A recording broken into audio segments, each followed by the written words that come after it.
This is Yang Soo-hyuk, the only guy capable of taking down an empire on his own. On top of that, he unified the continent of Hwan using martial arts, so powerful that people thought he was a god. He had wealth, glory, entire armies kneeling before him, and still, he was bored of it all. So he decided to leave the throne and go back to Earth, the place he came from before falling into this world. But to do that, he needed the help of this shiny-headed dark sorcerer to cast the dimensional travel spell. The old man asked why he wanted to go back to being a mere human. Soo-hyuk kept it simple. He missed his family. The old man activated the orb and did his thing. The MC had been waiting for this moment for a long time, and he's finally going back to Earth. The lights went out. The first sound Soo-hyuk heard was a machine. He opened his eyes, recognized the Korean letters on the calendar, and was glad the spell had worked. When he tried to get up, his body felt like it had been hit by a truck. Looking in the mirror, he finds out the black sage didn't hold up his end of the deal and didn't return the body at the right time. So he used his secret technique to channel energy and fix the messed up body he was stuck in. After a few minutes, he already felt a lot better, and his face looked way more decent too. He opens the system and gets a shock because now he's rank A, when he used to be rank SS. He gets mad because he was sent back at the wrong time.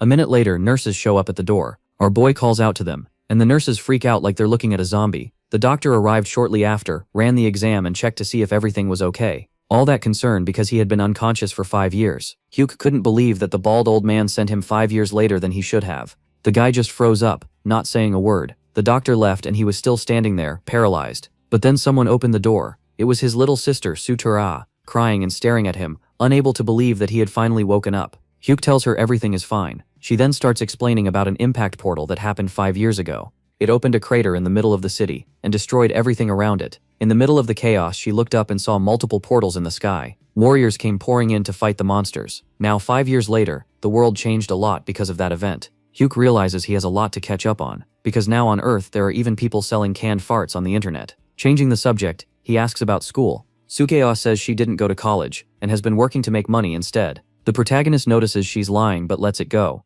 After hours of talking, he starts having flashbacks of the last time he saw his dad, who was always working while all he wanted to do was play, but his dad never had time for that. He was a failed writer who never made it, spent his whole life wanting to be a poet, but never pulled it off. As Hyuk grew up, he started speaking his mind to the point where he was no longer proud to call him his father. One day he was walking down the street when the first portal appeared right behind him and pulled him in. His dad showed up trying to save him, but it was already too late. That was the last time he ever saw the man. Now his dad walks into the room, drops the bag on the floor, and with a cracking voice apologized for not having enough money to give his son better treatment. Soo-hyuk cried like a little kid and told him it wasn't his fault. The two of them hugged. 3 days later, Soo-hyuk was discharged from the hospital. The family had moved to a place much more humble than he remembered. 5 years of hospital bills had drained the family's finances, so he made a decision. He needed money as fast as possible. In this new world full of portals and dungeons, people with special abilities had become the new elite, so the fastest way to make serious money was becoming a hunter. The problem was that his body still had 90% physical contamination from the prolonged coma. But that didn't stop him. He spent days running up and down those stairs. Even so, the progress was slow. Then he thought about his family, who was working just to pay off the hospital bills. That's when he channeled his energy, strengthened his spirit, and started running again without stopping. No matter the pain, he's not giving up. The sun was already setting, and he was still going up and down those stairs. People were starting to talk. After days of running, he finally gains +1 in strength and stamina. On top of that, his level went up to 2, and with that his body fully recovered. Now he can become a hunter. The next day, at the Hunter Association building, he heads straight to the registration room. Soon, his work gets interrupted. Soo-hyuk walks into the room talking about the test. Without much enthusiasm, the man explains that he has to put his hand on the orb, and if it lights up, he's awakened. The ex-emperor believes a lot of people go there thinking they're special, but they're not yet. Because of the window, he knows he is one. And just as expected, the orb shines under his touch. The man congratulates him and says he'll register him right then. First, handing him a form to sign. Soo-hyuk thinks the process is easier than expected, since he only had to confirm the presence of mana. Soon he fills out the paper, and when he's done, he hands it over. But something seems off. The man says he's still level 1, and yet he has 32 skills registered, so the ex-emperor asks if that's a problem. He says no, just that it doesn't make sense, and fed up tells him not to mess with him. Soo-hyuk thought the number was a bit high, but he didn't think it was that weird, and it's disappointing that they don't believe him. So he asks if he can put the window in public mode to prove it. The man says it's possible, but he wants to understand what he's planning with that. In response, Soo-hyuk immediately shows his window, shocking him. There are so many that it leaves the man genuinely stunned, realizing there really are more than 10 skills, and even crazier, that they're all rank A or higher. Soo-hyuk asks if he believes him now, and the man agrees, saying he'll do the registration as fast as possible, and he even apologizes for not recognizing him earlier. As promised, it's done and passed along to someone else. To Ocean Wu from the Hunters Association. The man asks if this is really what he's seeing, and the other one confirms he saw it with his own eyes, and that it's all absolutely true. He looks at the form one more time, at the person's name. The redhead thinks it's been a long time since such an interesting rookie showed up. Meanwhile, Soo-hyuk is outside, running through the city to get back. Doing that run from the association to home makes him feel like his heart is going to explode. At least his stamina went up by 1, and the system rewards are good, and he even thinks that at this rate he'll end up with diabetes. The ex-emperor also thought he could start hunting immediately after registering, but that wasn't the case, because you need to complete a basic training course. This is a national measure to prevent people from getting wiped out when they enter dungeons without preparation and knowledge. It starts at the end of every month. Right now it's still October 26, with only 5 days left. Soo-hyuk knows he doesn't need this training, but it's a procedure that can't be avoided. So until then he plans to train a lot and get his body in even better shape. The ex-emperor needs to do this for his family, and also for himself. And just like that, the 5 days passed in the blink of an eye. There are more people at the place than he expected. After all, he heard some people avoid it because it's really dangerous. But that's not a problem for him. Suddenly, something catches his attention. He wonders what that thing was that passed by him like some kind of energy. Everyone is surprised by a voice saying there are a total of 48 participants there. A blonde woman watches them. With an imposing stance, she asks everyone to look forward. The participants are surprised by the elf.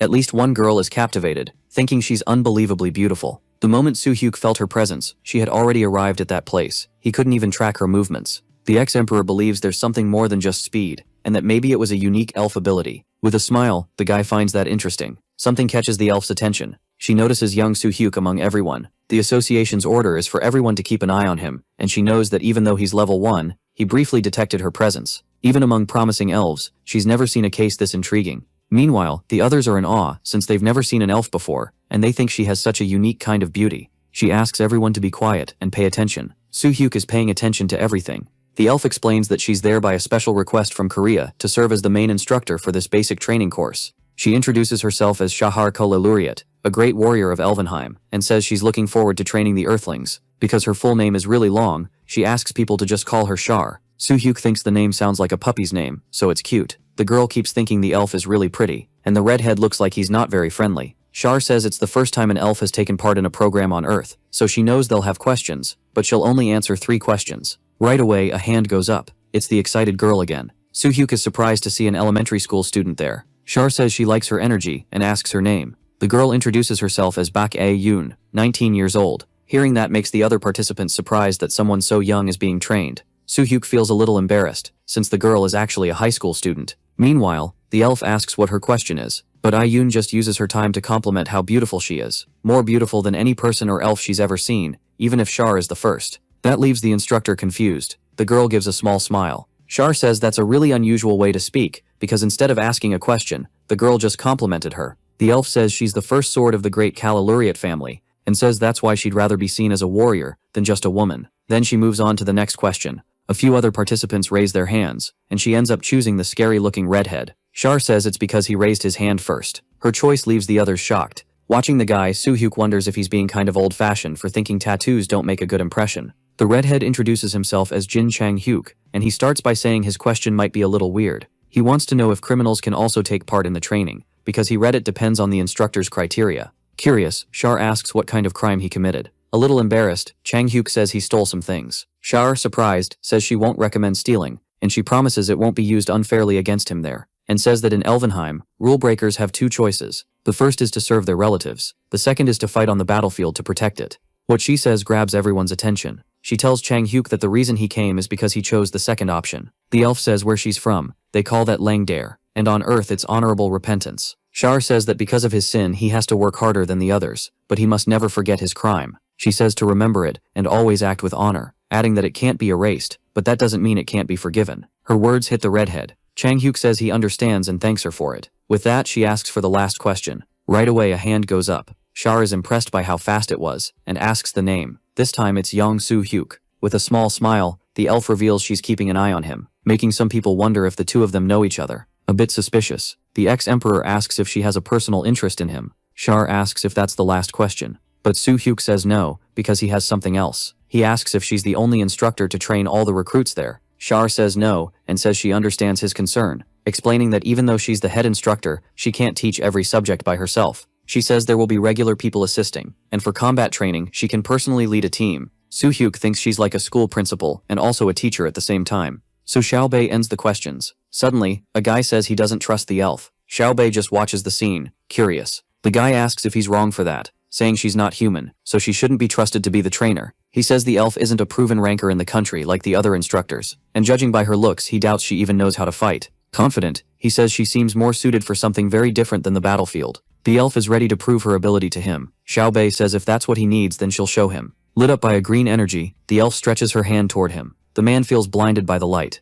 And she doesn't even need that much effort to take everyone down. They get scared when they can't move their bodies. As for the troublemaker, he can't even breathe. Xiaobei says proving yourself is important, but she also believes discipline is just as crucial. As a final warning, she says that the first time she can understand it as a mistake, but if it happens again, she won't show any mercy. The man even pees his pants like a scared little kid. She even finds it kind of funny, but something catches her attention. One single person stayed standing after her little attack. The elf is impressed that she used that to intimidate them, and yet the guy still held on, especially for a level 1. That's when she understands why she needs to keep an eye on him, and she believes that like this, he could already be in battle. Meanwhile, Soo-hyuk wonders if he should have pretended to fall, since it got kind of awkward. To Char, determination and skill are two different things, and instead of judging him, she decides she'll watch him more. The others are just relieved they can move again. So the elf wraps up the introductions. She warns that during the training period, she doesn't want to see any frowns on their faces. The recruits feel a bit intimidated. Char turns to leave after saying she'll see them in the next class. Another day comes, and they're at the association building.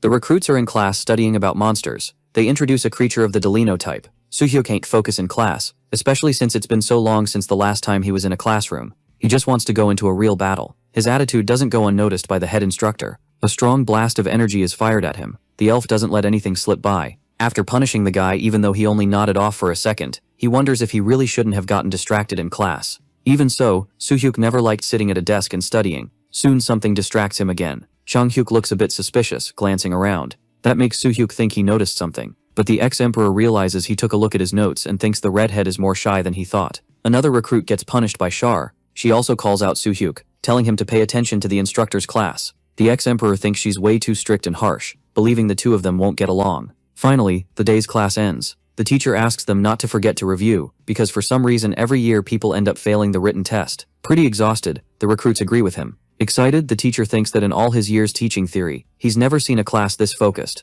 Xiaobei is proud of her colleagues' good work. Soo-hyuk packs up his things. Right then, someone catches his attention. All excited, Yi-won calls him Uppata. Once again he asks if she's an elementary school student. The girl yells that she's in high school, and even calls him an old man. Then Soo-hyuk remembers her saying she was 19. That's enough to set her off again. Getting straight to the point, the ex-emperor asks what she wants with him. Yi-won says that on the day of Char's attack, he was the only one who stayed standing, which surprises him that she noticed. Jung-hyuk also admits he saw it, and thought it was amazing. The girl asks her Uppa if his heart is made of iron, and asks how he managed to endure that. Soo-hyuk just says he has a heart like anyone else's, and that it was probably just luck. The redhead says he's humble about it, and thinks that's really cool. Taking the chance, Soo-hyuk asks if he was watching the whole class because of that, and the ex-thief apologizes since he was just impressed. But Soo-hyuk says he doesn't need to apologize and thinks maybe the guy isn't as bad as he thought. Still full of energy, young Ai-yunxing asks if he wants to have lunch together, and she even jokes that they're the question trio. But the ex-emperor turns down the invite, saying he needs to go. The girl thinks it's unfair for him to use his skills to run away. Chang-hyuk thinks he's pretty charismatic, while the girl thinks the old man is really mean.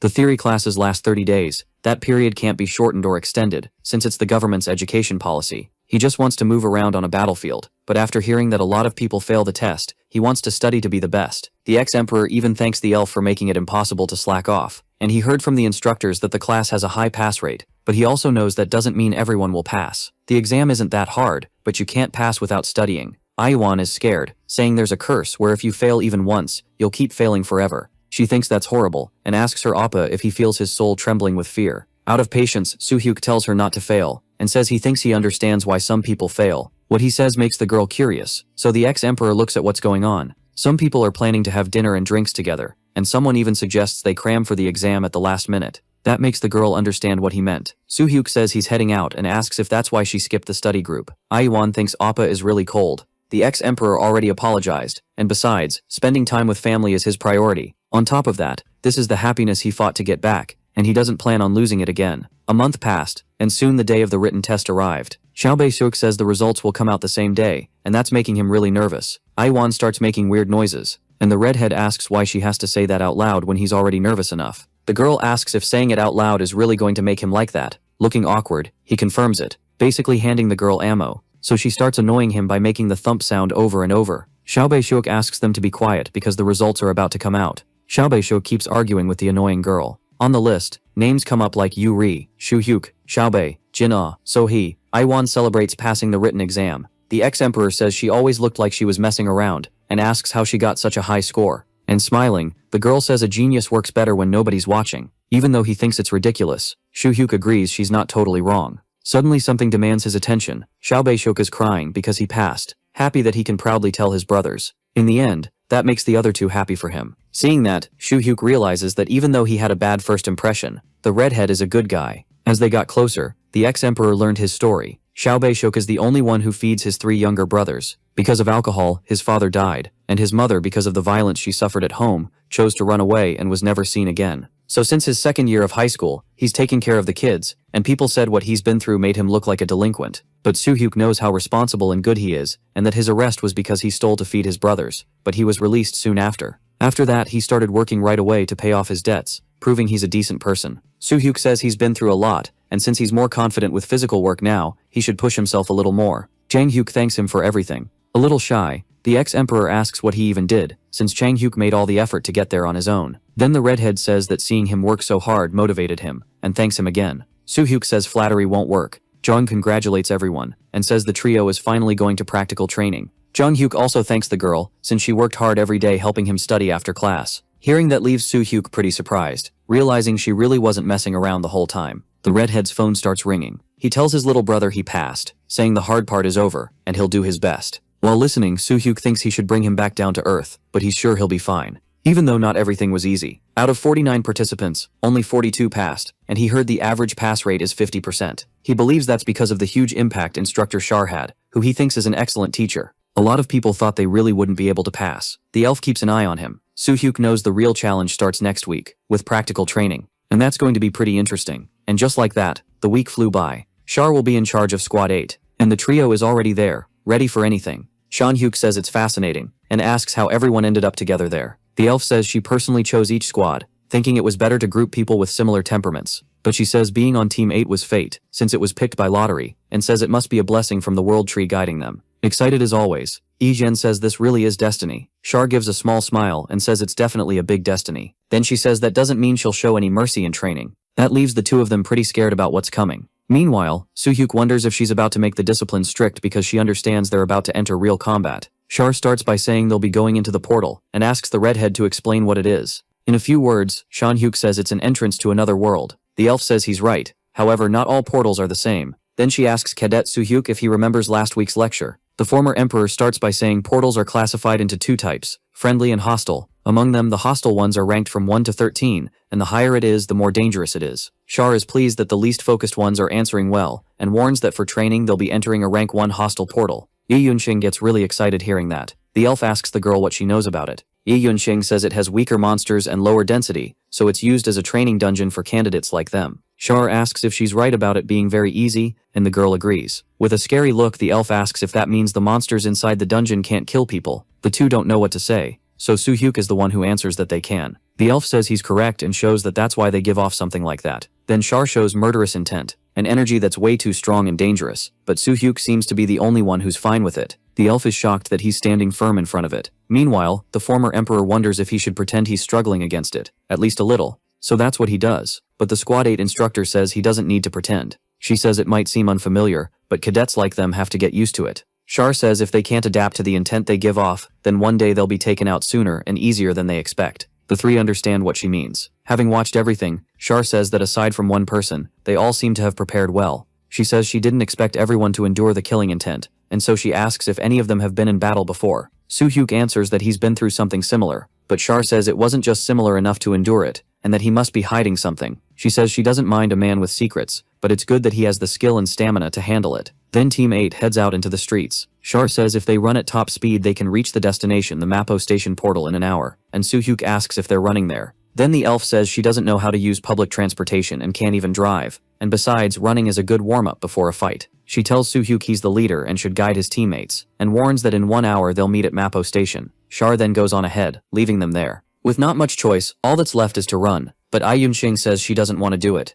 Anyway, the guys leave her behind. Finally, they arrive at the meeting spot. Ai Yun and Chang Hyuk are exhausted, while for the former emperor, nothing seems to have shaken him. The elf is already there waiting for them, and says they arrived faster than she expected, with an excellent result, only 10 minutes short. They're ready to enter the portal. Chang Hyuk comments that he thought he was going to die of exhaustion, and the girl is in the same situation. Soo Hyuk notices that before they seemed extremely tense because of the intent, but right now, thanks to the run, their muscles seem looser. Because of that, he wonders if it was all intentional. If so, he thinks the elf is even better as an instructor, and that the chief title was for a good reason. Shire calls out to her cadets. She warns that the 10 minutes have passed. The elf asks if they're ready to go in, and excited, they all agree. Then she touches a kind of key. A secret door opens, and she declares for them to proceed immediately. Chang Hyuk and the girl look a little suspicious. The name of the rank 1 dungeon located at Mapo Station is Mugye, literally meaning a world without borders. Through his studies, Soo Hyuk learned something interesting. There are many dimensions in this world that are called Mugye, a world abandoned by everyone,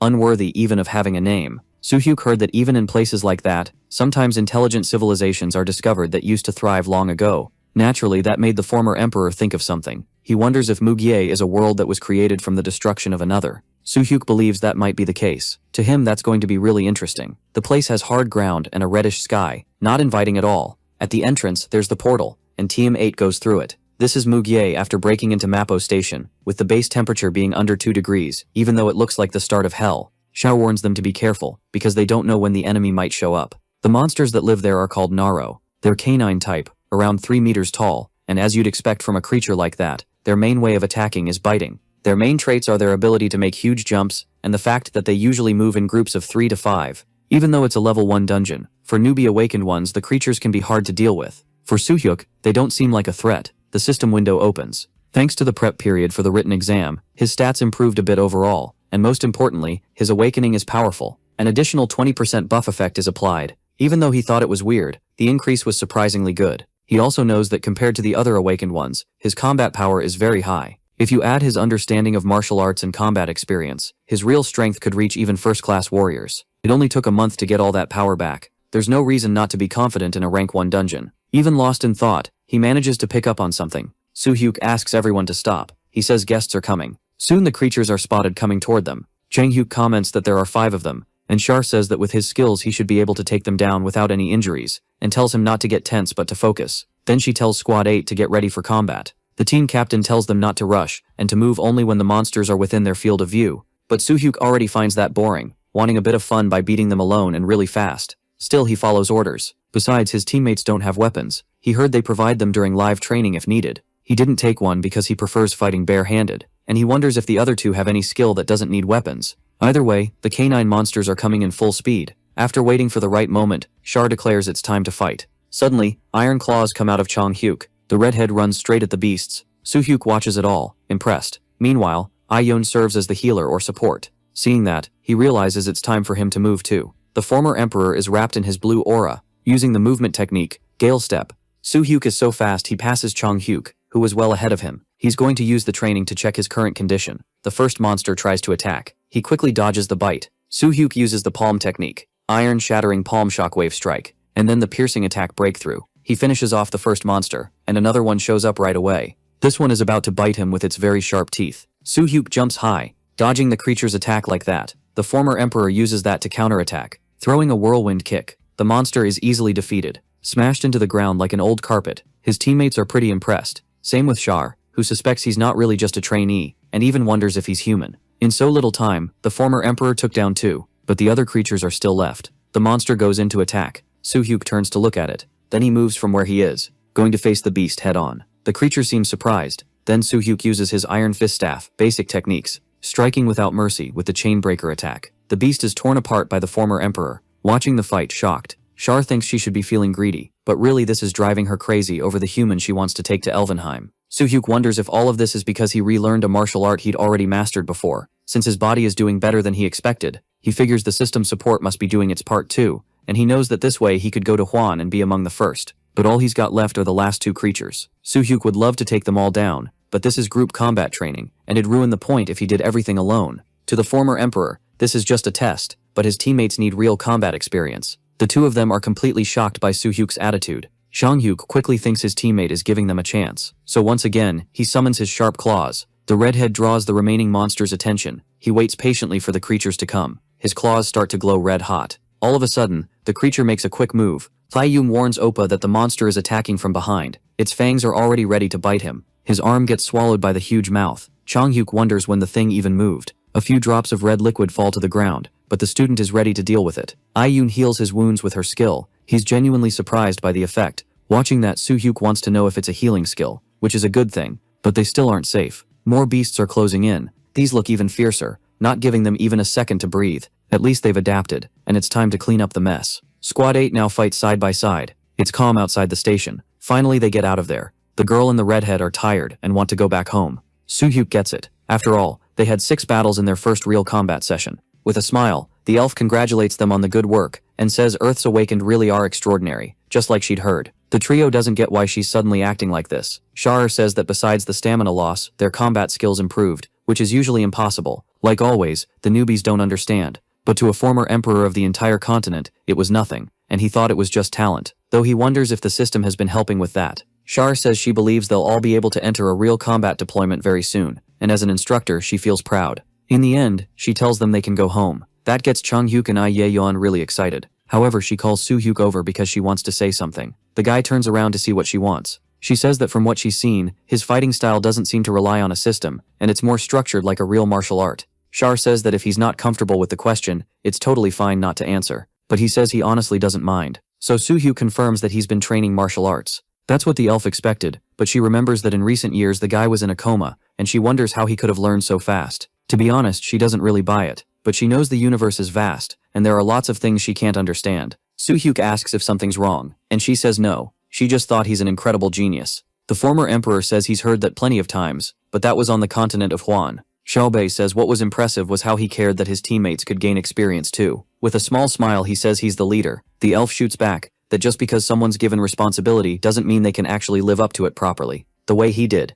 She says he's a lovely man, leaving the former emperor with a red face, trying to hide what the compliment did to him. He says the elf is exaggerating. Xiaobei is really kind in what she says. The former emperor can't help thinking about how unbelievably beautiful the elf is. Beauty he's never seen, not even in Huan. But now's not the time to think about that. Besides, there's something more important. Today's hunt was definitely satisfying, and he feels even more eager for more. After all, not long ago he was considered the strongest martial artist in the history of the continent of Huan. He understands he's recovering fast, and there's still that constant thirst, but Hyuk shouldn't rush things, even if he's a bit impatient. He knows he just needs to take it one step at a time. A melody echoes across the beautiful field. Hyuk carries a strange creature. To him at this pace, he can make 10 million won a month. They're on the 3rd day of combat training, and the team has already cleared several first and second class open dungeons on the first try. They also made money selling the byproducts from the process. Monster bodies have some practical value, just like land animals, so Hyuk managed to save up a pretty good amount of cash, but for now he plans to keep it hidden from his family.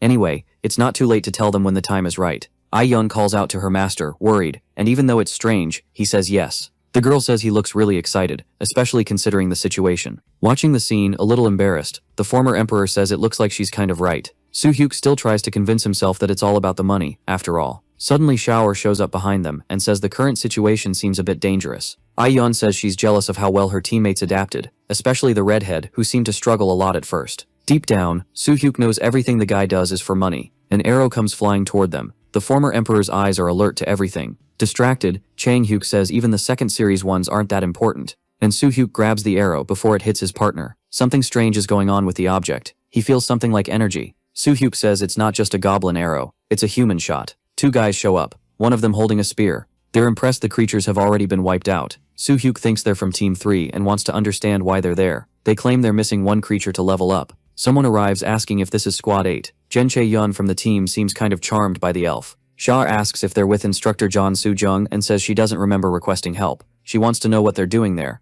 Kim Chol-ik asks if they really need a request and argues it's better to hunt together and says she isn't their instructor. Yeon thinks it's ridiculous, asking if he didn't realize her Oppa Chang-hyuk was put in danger because of them. Chae-yeon says she's sorry about what happened, claiming they didn't mean it. But the elf looks irritated by all of it. Another person shows up and says the team already apologized for what happened. John Soo-jung from the Imugi Guild, and Team 3's instructor asks if she wants to lecture her team. Shar says that's obvious. After all, he's still in charge, and has the duty to train and guide all the trainees. The woman says she's cold like the flower of death, and that kids can make mistakes. Char says even if that's the reason, it's still a clear threat, so there should be a proper apology, not to mention they interfered in the battle. Hearing that, the woman says that's why stubbornness is the reason she doesn't want to talk to elves, and tells her not to cross the line with each other. Char reminds her she's the head instructor of the entire training program, and the only one crossing the line is her. Sujun says she doesn't understand, acting all high and mighty like an old man, and tells them to take all the products, since to her they're all filthy. Before leaving, the woman says if she doesn't like it she can just complain to the Emogi Guild.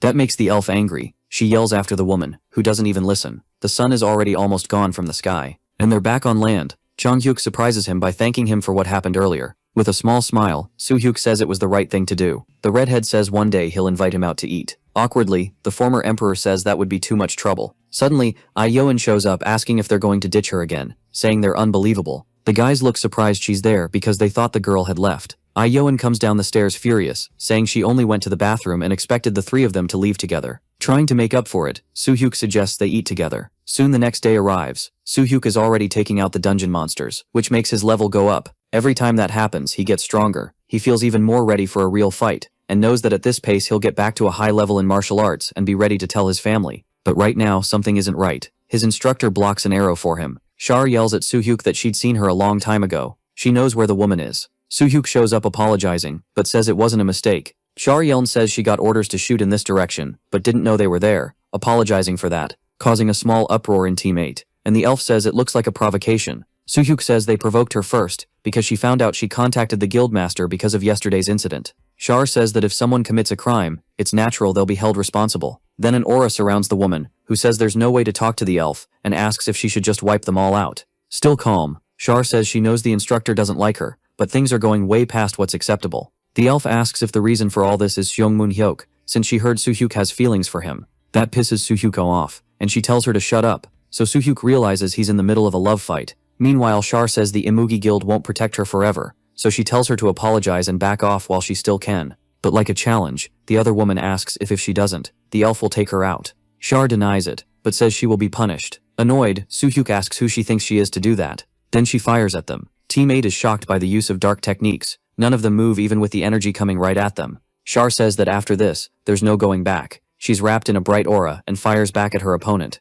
Soohyuk asks impressed that the elf managed to block the attack so easily. She can't back down now that she's made it this far, and besides, because of the other one's reputation, she knows she won't be killed. Then the woman yells for Team 3 to attack Team 8. Soohyuk says if it's necessary, they should break their limbs. They're a little taken aback by the order, not thinking it's a good idea. With an evil look, the woman asks if they don't want to join the Emogi Guild. Soohyuk says an arm or a leg will be enough, telling them to bring her good results. That's enough to make them agree. Then the trio goes on the attack. Char is really confident even with the threat, which makes Soohyuk furious. Then she yells that she'll show the elf her precious trainees getting crushed. Meanwhile, Soohyuk notices the group has a warrior and an archer, but he still doesn't know about the other one. Suddenly the ground starts cracking. Shawwoot goes through a weird transformation, getting even stronger, leaving Team 8 pretty impressed. They'll have to deal with a transformation user. Already ready for battle, Soohyuk says he'll handle the giant pig and the archer, and asks for cover against the other enemy. The big guy yells for him to come, saying he'll smash him into pieces. Soohyuk dodges the first attack,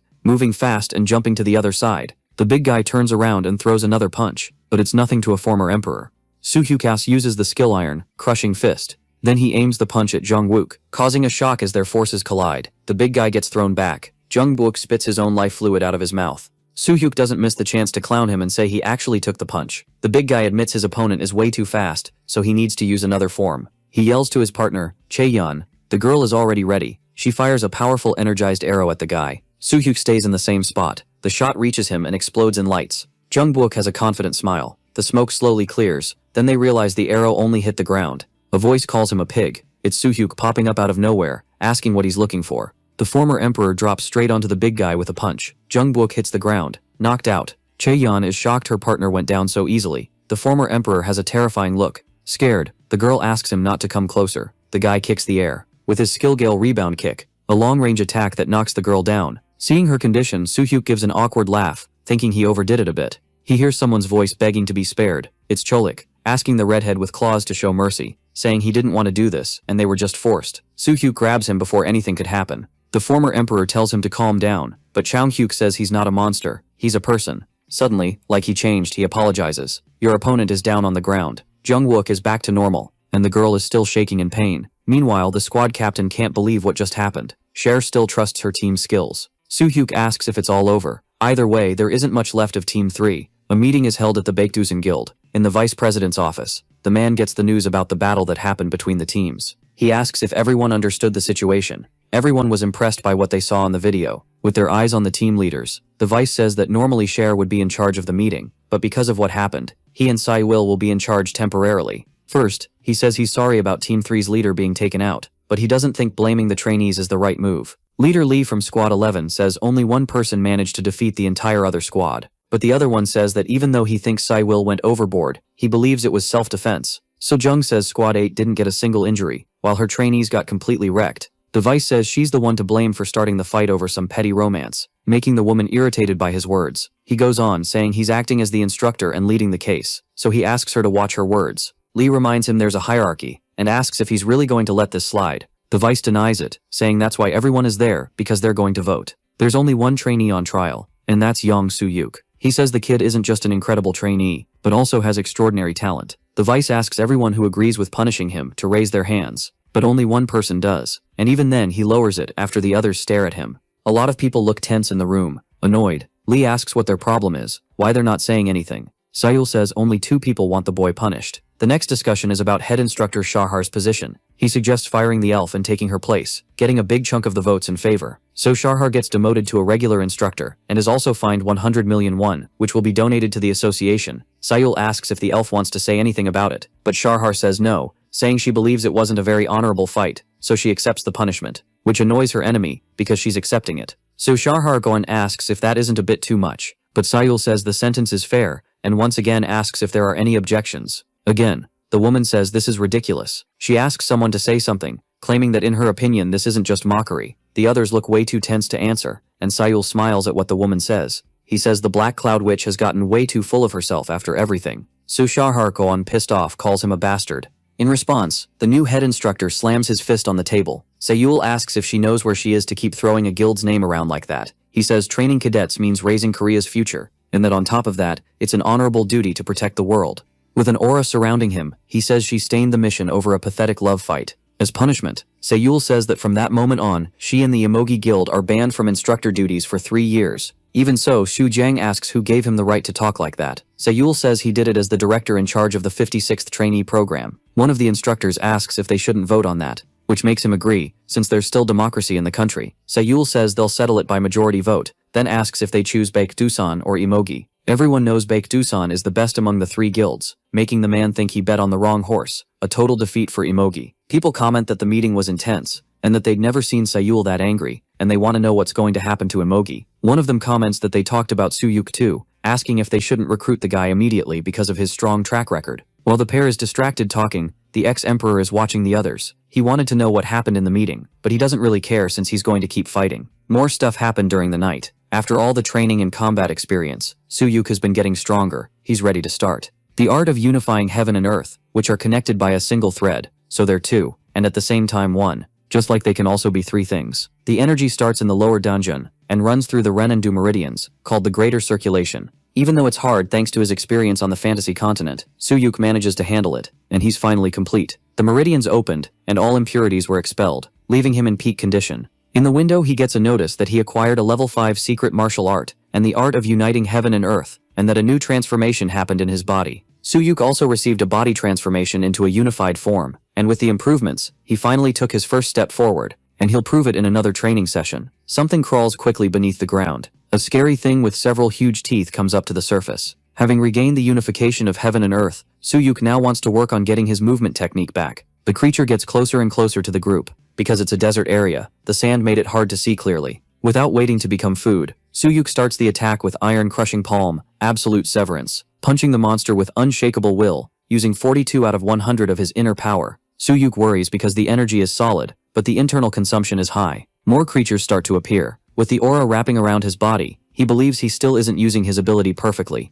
The small aura grows even bigger, looking like a strong blue flame. Soo-hyuk gets ready for his next move. Then the window shows a legendary discovery, the newly discovered technique, 8 trigram steps. The ex-emperor already raises his fist to punch the face of anyone who gets in his way, stopping the first monster with his strike. The creature is thrown back by the impact. His friends watch the fight, scared. Ayun comments that the old man is on another level on this mission, and Chang thinks it's impossible to reach anything like that. Sharper notices his movements are sharper, and that his energy efficiency improved. Impressed, she wonders if the kid really got that strong in such a short time. Back to the fight, the two monsters left look even more fierce. Suyuk still has that confident look, he dodges every attack. The ex-emperor holds a stance for the new attack, using the blood demon palm, hitting each monster's points with just his fingers, and as a follow-up, blood explosion. Suyuk doesn't even look back. Looking back, he thinks something's off. That's when he realizes he defeated all the creatures by himself. Suyuk lets out an awkward laugh because once again, he kept all the fun to himself. Before he knew it, the 2 weeks of live combat training were over.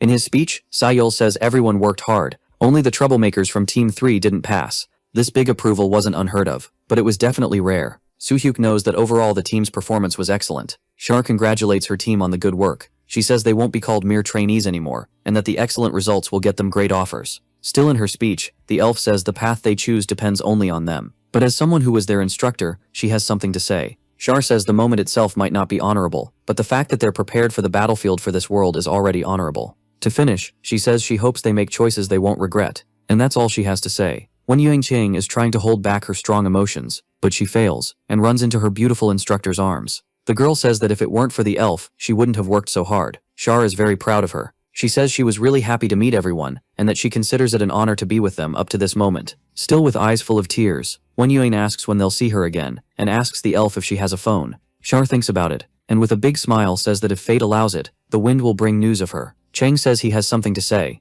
The redhead starts by reminding them that he's a criminal. He talks about the first day the elf told him that becoming an awakened was a way of redemption and honor. With a small smile she says she remembers, but he reveals it isn't honorable, since he never had such noble intentions. Crying, Chang says he only wanted to make money. He says that never in his life had he had those thoughts. The redhead keeps saying he could have worked hard at a normal job, but he chose the easier path. So after hearing everything, Xiaobei says she never felt ashamed of him, even when they trained together. The elf says it doesn't matter how his journey started, and that either way he shouldn't be tied to that. Making things even more intense, Char calls him Lang Dare, and asks him to remember that. She says there's no reason to shed tears of regret anymore, because the desire to protect will grant true redemption. In the end, she says she'll be looking after him. Then she turns to Su Hyuk. The former emperor says it was an honor to fight by her side, and Char has nothing to say to her. Squeezing his hand, she says she hopes to see him on the battlefield. It was a clear, beautiful day for a farewell, and all that was left was to fill out the official awakened record. In Korea, these people are ranked from 1st to 13th. For 13th, the strongest level, there's only one person, and in 12th there are 5, and those 6 individuals are the core force that protects and leads the country. Su Hyuk gets curious about what they're like. Most trainees usually qualify for the first level. Meanwhile, his data is processed by the orb.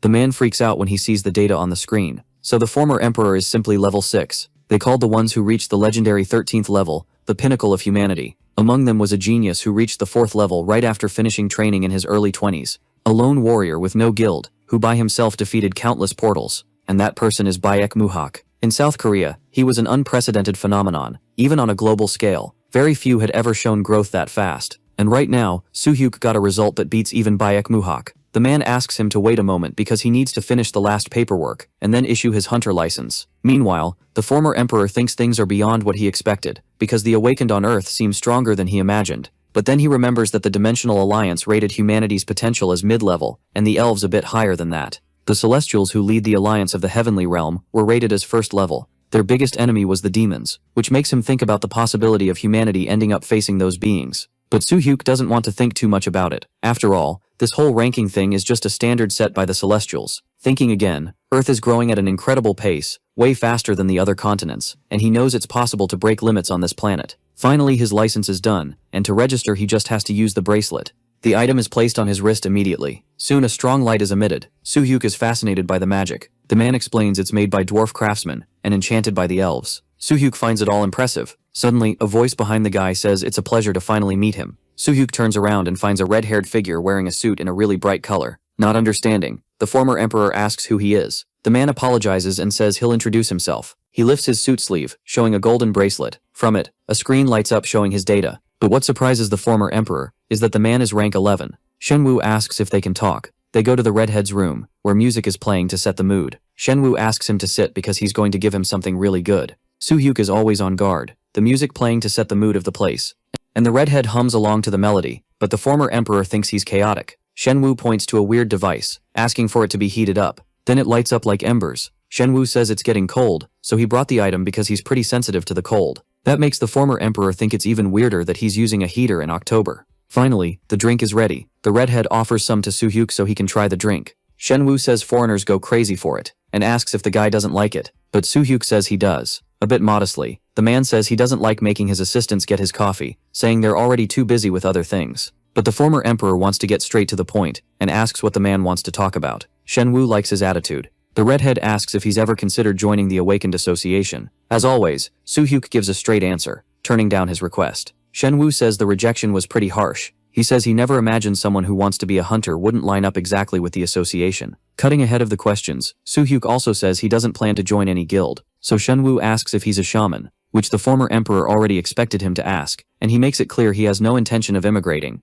That gets the redhead excited, and he says he loves the wonderful country they live in too. He also says the guy is surprisingly sharp for someone who just woke up from a coma, and asks what his goal is. The man also says that if he wants something, he just has to say it, because if it's within his power, he'll make it happen. Soo-hyuk leaves the room hoping he managed to get a good answer out of him. Thinking about that makes him remember Yeon and Chang-hyuk, wondering how they're doing. He's surprised by the message. Both of his partners are rank 3. Soo-hyuk smiles, seeing that things are definitely starting for them too. He sends a message congratulating them for it. The former emperor is standing there, messing with his phone, but he's paying attention to everything, so something easily catches his eye. There's something really strange around him. A weird light appears in the sky. Soo-hyuk runs to check what it is. More people are on their way to do the same. They're scared by what they're seeing, because all of a sudden, a portal appeared there. A car announces what happened to the citizens, and asks everyone to stay calm and head to the underground shelters at Shinchan Station. Soo-hyuk realizes it's a rank 5 portal. A security guard asks everyone to move to safety, but in the meantime, more than 10 people have already been sucked in.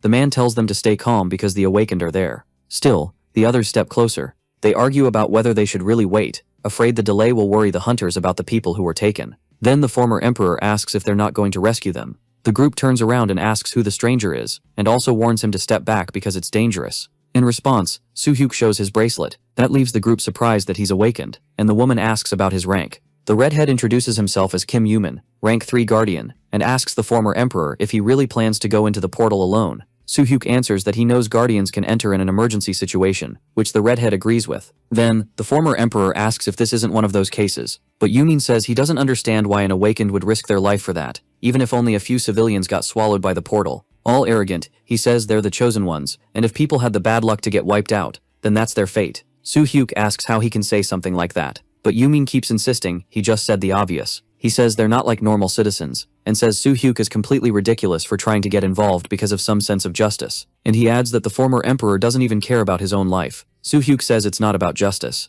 Annoyed, he questions how someone can have that power and still hide like a turtle, and asks if he really deserves to be called awakened. The former emperor also says he should be ashamed of it, since the government isn't paying billions just for him to sit around and do nothing. He walks past the redhead, who's impressed by his skill. Yumin yells, asking if he knows it's illegal for a hunter to enter a portal alone, and threatens to report the situation to the association. But Soo-hyuk just replies that he's not a coward, and says if he has time to complain, he should go home and be a good son to his parents. He enters the portal while Yumin keeps yelling, asking what makes him feel so special. The redhead finishes by saying he hopes he gets eaten by a monster, because he won't care. Still, he realizes not everyone agrees with his opinion. Yumin tells Han Taman that if he goes in too, he'll get wiped out. But the man just says he's not a kid crying for his mom like him, because he won't stand there like a coward watching civilians get killed off. The others feel the same way, and go into the portal with him. That makes Yumin angry, and he asks if the idiots are going crazy. In a huge forest, a man is sitting on the ground, confused about where he is. Scared, he says he thinks he's in big trouble. Looking around more carefully, he realizes it looks like the inside of the portal, so he gets up trying to think what he should do so he doesn't die there. He thinks about his wife and his daughter Mia-yoon, wondering how much life insurance he has. The man trips over a vine, and ends up falling face first onto the ground. He tries to brace himself to get up. Suddenly something catches his attention. Carnivorous plant-type monsters are ready to devour him. Using the vine, the creature grabs the man's leg, pulling him in to eat him. The monster opens its huge mouth. Desperate, the man screams that he can't die and cries for help. His eye manages to catch the image of someone. There's someone there for him. Better than that, the man knows it's an awakened. Desperate, he screams for help one more time. The monster named Atoll just leaves its snack to eat later. Soo-hyuk notices it's about 2 meters tall, using vine-like tentacles that swing like arms. He thinks that with a sword, his job would have been even easier, because this is not a good situation to be without a weapon. The ex-emperor fires off several strikes at the enemy, like wind kick, receding first strike, and piercing force, creating a big hole in the plant. Soo-hyuk also knows that this kind of flower needs to be harvested.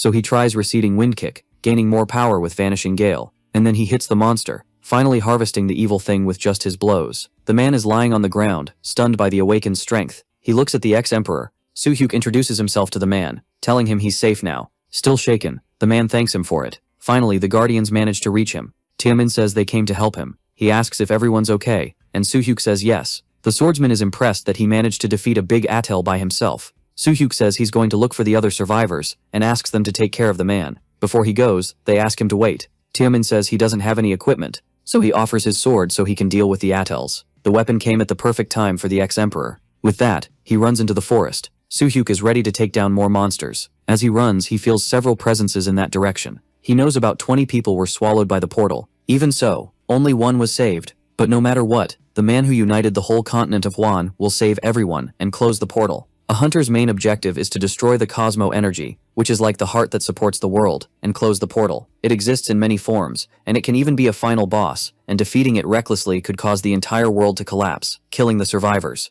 That's why they have to rescue them before a confrontation with the cosmo energy. Luckily, it's not too late for that. It's been a long time since Soo-hyuk used a sword, and this is a good moment. He draws his new weapon. Sensing his presence, the tentacles head toward him. Soo-hyuk makes several slashes with his sword. Pieces scatter through the air as he keeps leveling up, and he also reached the unity of sword and body. Using the weapon, the efficiency of chi transmission increased by 50%, and cutting power by 30%, almost at the level of a grade 1 swordsman from the arcane continent. Soo-hyuk meets up with the group, bringing more survivors. He says he's going to look for more and asks the guardians to stay there. Worried, Taemin asks if he'll be able to handle everything alone. Soo-hyuk says that luckily the world isn't that big, and once again says he'll bring the survivors there. Still, the guardian says that having only one meeting point could be complicated, suggesting they split up, choose different locations, and then keep in contact. Taemin shows the ex-emperor how to do that with the bracelet. He says he'll send the location of the last remaining survivors through a licensed courier, which makes things easier for Soo-hyuk, who didn't even know the bracelet had so many useful functions. Taemin says he's sorry he can't help much, since guardians aren't really suited for direct combat, but the ex-emperor says their concern is already more than enough. Soo-hyuk walks through the forest, using the sword to clear a path. Thanks to the guardians' help, the rescue efforts continued without any problems. He finds more survivors, and introduces himself to them. Through the courier, Taemin says the 22 people were rescued, which is good for the ex-emperor, who can now focus only on fighting. All that's left is to destroy this world's cosmo energy. The huge tentacles sway, ready to attack. Being 3 meters tall, Soo-hyuk believes atelj is the final boss, so he plans to take the monster out really fast. The former emperor throws the first strike, but nothing happens. Besides being huge, the thing's tentacles are also really strong. He dodges atelj's attack. Soo-hyuk realizes a normal sword skill isn't working. After all, a boss really is on a different level. There's a method he doesn't like, but it's been a long time, so he thinks it's fine to use it. Soo-hyuk is channeling energy into the sword, a technique more powerful than high-level martial arts, at the cost of the user's willpower, the soul-stealing demon sword. If he can control it, that insane power will be his alone, but he needs to withstand the malice it carries. This is the only way to defeat that thing. With the dark energy he charges at the monster. His only enemy is the giant atelj. Soo-hyuk uses the soul-stealing demon sword ultimate move, firing off soul-reaving slash. The monster takes all that energy head-on. This attack seems to work against the creature, and as a result, once again, the former emperor levels up. Thanks to his mental toughness, he resisted the mental corruption. In the system window it shows he gained the skill advanced immunity to mental corruption. His mind was purified, and his proficiency in the soul-stealing demon sword technique increased, and he gained the title of Minor Destroyer. That's way too surprising for the former emperor. The guardians wait outside the portal. They're worried because Soo-hyuk is taking longer than they expected. Then someone is finally about to come out. It's Soo-hyuk safe and sound. Taemin and the others run up to the former emperor. He says they were really worried. Soo-hyuk says he's fine and thanks him for the sword. He says it's a really well-made weapon. Smiling, Taemin says he spent his entire fortune to have the dwarves make it, and he's happy Soo-hyuk liked it. Soo-hyuk is about to leave when he gets called. Hunter Kim In-kyu, rank 7 and president of the KR Guild, invites him to destroy the portal. That offer catches the former emperor off guard. Suddenly a guild member gets the president's attention. Looking where the man points, they realize the portal disappeared. They're amazed. Xiaobei-yuk managed to clear a rank 5 place all by himself. To them it's unbelievable, like a monster showed up. Xiaobei-yuk walks past them like he's some insanely powerful being, which makes Yuman mad when he realizes he's being treated like a hero. Annoyed, the redhead says that even if he did a good job, he still has to be punished for breaking the law. Taemin asks what Soo-hyuk supposedly didn't respect, and Yuman says he went into the portal alone. The swordsman says that's twisted logic to try to bring Soo-hyuk down, and also reminds him that technically he didn't go in alone. Still, Yuman argues, saying the bastard never intended to follow the law, and they only got caught up in it by chance. Out of patience, Tiamin says there's no reason to talk to him. Then the redhead starts making a scene, saying the former emperor tried to enter the portal alone and ignored them even with warnings, treating the association like a joke. The people watching wonder what's wrong with the two of them, hoping at least Yumin would show some gratitude. Then everyone starts commenting, wanting to know who this guy is making a scene, and whether he's from the association to be acting like that. That just makes the Guardian even more irritated. He says it's time to show what happens to illegal awakened. Then the man grabs Suyuk by the shirt. Yumin threatens the criminal, but the former emperor looks calm, like the annoyance is nothing. Irritated, Yumin asks if he's going to hit him, because he'll add that to the charges, making a point of personally taking him to prison. The former emperor's answer is a punch to his stomach. That catches the bully off guard. Yumin drops to the ground, groaning in pain. Before Suyuk could do anything, someone else steps in front of him. Inkyu says he should be thanking the guy who saved everyone at the gate, asking what he thinks an awakened even is. But his lecture just makes Yumin angrier, and he asks who he is. The man introduces himself again as the president of the KR Guild. Yumin lowers his head in front of the authority figure, and everyone looks towards someone even higher than that. Shemu reveals he heard everything from where he was. He introduces himself as the vice president of the Awakened Association. First he apologizes for not responding to the situation in time, and promises he'll make sure nothing like this happens again. Shemu says that if anyone feels unwell, they can visit any university hospital in the association network, because all expenses will be covered by them. An older lady says that if it weren't for the awakened one, they'd be in serious trouble, and asks that he not be punished. Crying, the first person rescued says that if it weren't for the savior, he'd never see his family again, also asking that the ex-emperor not be punished. Shemu says they shouldn't worry about that, because it won't happen. He then asks Suhyuk to check the license. He quickly does it by touching his bracelet. The screen shows the status of solo player, a license that allows him to enter the portals alone. That even surprises the ex-emperor, who thinks it's the request he made earlier. Shemu kindly explains that he has permission to enter alone, and on top of that he rescued people, so he deserves a hero reward. The man asks everyone to give young Suhyuk a round of applause. Thanks to the vice president, the portal incident was resolved. Kim Yuming got a 3-month license suspension, and was sent for 6 months of frontline service as punishment. Suhyuk's hunter rank increased to 8, and he received 20 million won as a reward. Shemu says the association's budget is tight, so that's all they can give. Suhyuk says it's fine, he just wants one favor, that his name not be published in connection with the incident. The vice president says that's not a hard request, and he'll make sure it's honored. Suhyuk is finally home. The guy is lying down while he rests. He looks over the mana stone worth 80 million, and he got 2 of them. It was Taemin who picked them up and handed them over, since the hero was busy saving people. It's a huge unexpected bonus. All in all, his heroic act brought in 180 million won, leaving him with 160 after taxes, but totaling 200 million with his bank balance. He made that much money in just one day, and hopes to earn 300 more to take out a small loan and buy an apartment. Owning a home has been his family's dream for years. In the status window it says he's level 18, and some other levels went up too, and there's new info. He enables the simplified version, getting a better view of things. Suhyuk remembers the title, Lesser Destroyer, and wants to understand what it can do. With it, his stats increase by 5% when entering a dimension alone. After he taps the screen, Suhyuk gets flooded with screens. There are countless techniques that can help with demonic arts and spell-based ones. In Hwonder, illusion and spiritual arts were the hardest to deal with, but he had enough resistance, so it wasn't a big problem. On Earth, reaching that kind of immunity requires the harmonization stage, but he unlocked it just as a skill bonus. If he reaches harmonization and strengthens his mental defense even more, he'll be completely immune to illusion techniques. Suddenly his sister walks into the room asking what Appa is doing. Sora says it's been a while since he's been talking to himself, and the guy says it's nothing, and that she's being way too suspicious. The Guardian says she'll cut up some fruit to eat. From the news she finds out about the portal incident near Sinshan Station. Sora points it out to her brother, and he pretends to be surprised. At least he's sure the vice president kept his end of the deal. Something catches Sora's attention. His bracelet is giving off some kind of signal, so he quickly hides it. Sora plans to tell his sister, but he's waiting for when she's alone, though he wants to keep the portal incident hidden. He doesn't have much time to think because his sister grabs his arm. Soros reveals she already suspected it, but now she has confirmation that he's an awakened one. The girl gets a little mad, reminding him it hasn't been that long since he was in the hospital. Soros replies that he remembers, and that was the reason he went in. Soros also says the bracelet means he's rank 6 or higher, accusing him of having been awakened for a while.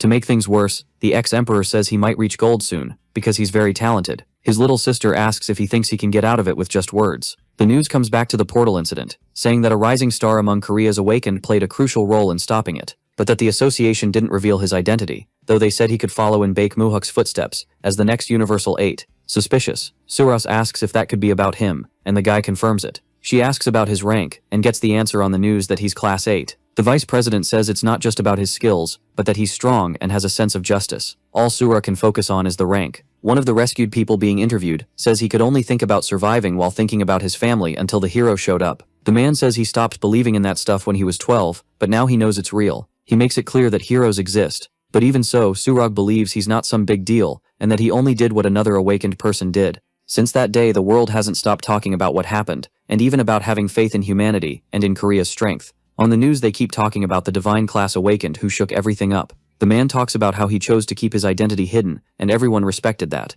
On the phone, Shin-woo tells him to enjoy it because he did something incredible, revealing he's a huge fan of the nameless hero. He even says that if he weren't vice president, he would have started a fan club, which makes the hero ask if he's not posting secret comments. Shin-woo just replies that he's a mysterious man. After revealing the truth, he formed a temporary alliance with his sister, with the first rule being to fool their parents. After all, if they find out, one of them might faint. The second rule is to get to gold as fast as possible, and for that he needs to take rank 9, who are the elite, and get a security level. The third rule is to never overdo it. After all, even Soo-ah knows there's no way to stop anymore, so he agrees to follow the rules. At least it's a big obstacle overcome. The hero decides to go to a convenience store. His thought is that if this keeps up, his identity will end up getting exposed. For now, he needs to hide it. It's embarrassing for Soo-hyuk, but it's better than being found out. A lot of doubts were left about the hero, and some even suspect it's a story made up by the association. He's used to that kind of thing on the Hwan continent. Fame and rumors always followed him. Soo-hyuk destroys another portal. In the last month, he cleared about 20 by himself. The monster's blood runs down his fist. Luckily, everything he's doing isn't being reported, but he knows a masked figure constantly moving through portals wouldn't go unnoticed.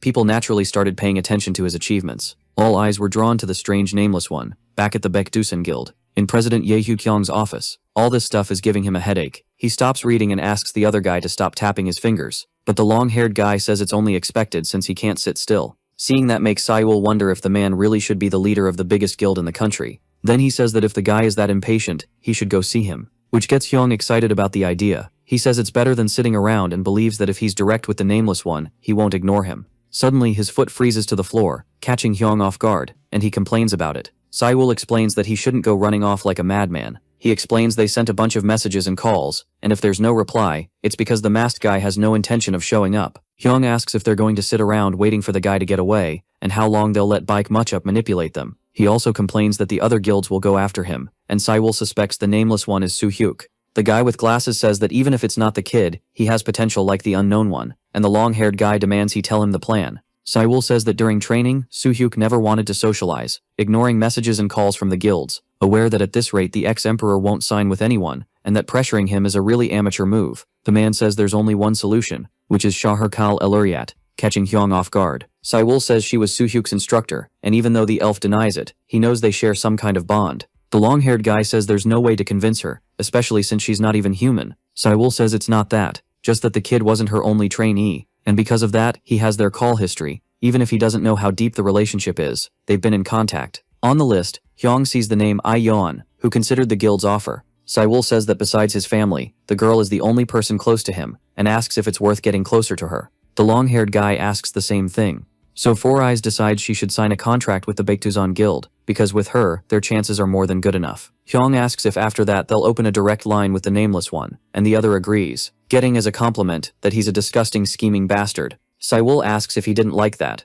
With a scary evil grin, Hyung wants them to do it immediately. In yet another portal, Soo-hyuk is ready to make more money. Without thinking twice, he starts wiping out the monsters. His enemy is a giant mantis that has an attack that shuts down time. A big challenge for the masked hero. He fires Iron Crushing Palm. Final move, Single Thought Crushing Darkness, causing a huge explosion in the small area, and taking down the giant mantis. Soo-hyuk looks at all the destruction he caused. All the effort guaranteed a level up, and mastering the rank A skill, Iron Crushing Palm. The ex-emperor is still far from done. He needs to get even stronger. So he keeps up his cleanup work, using a special tool to get the byproducts. And luckily, he gets a mana stone. Most of the mantis's body is useless, but at least he can take the front legs, which are valuable. Because crafters really prefer those materials, and just one pair can cost 10 million won. Soo-hyuk figures that selling that along with the mana stone will get him at least 50 million won. Suddenly something catches the masked guy's attention. A strange stone appears in his path. It's the cosmic energy of this world, radiating hostility, and he knows that if he leaves it alone, it'll cost a lot of lives.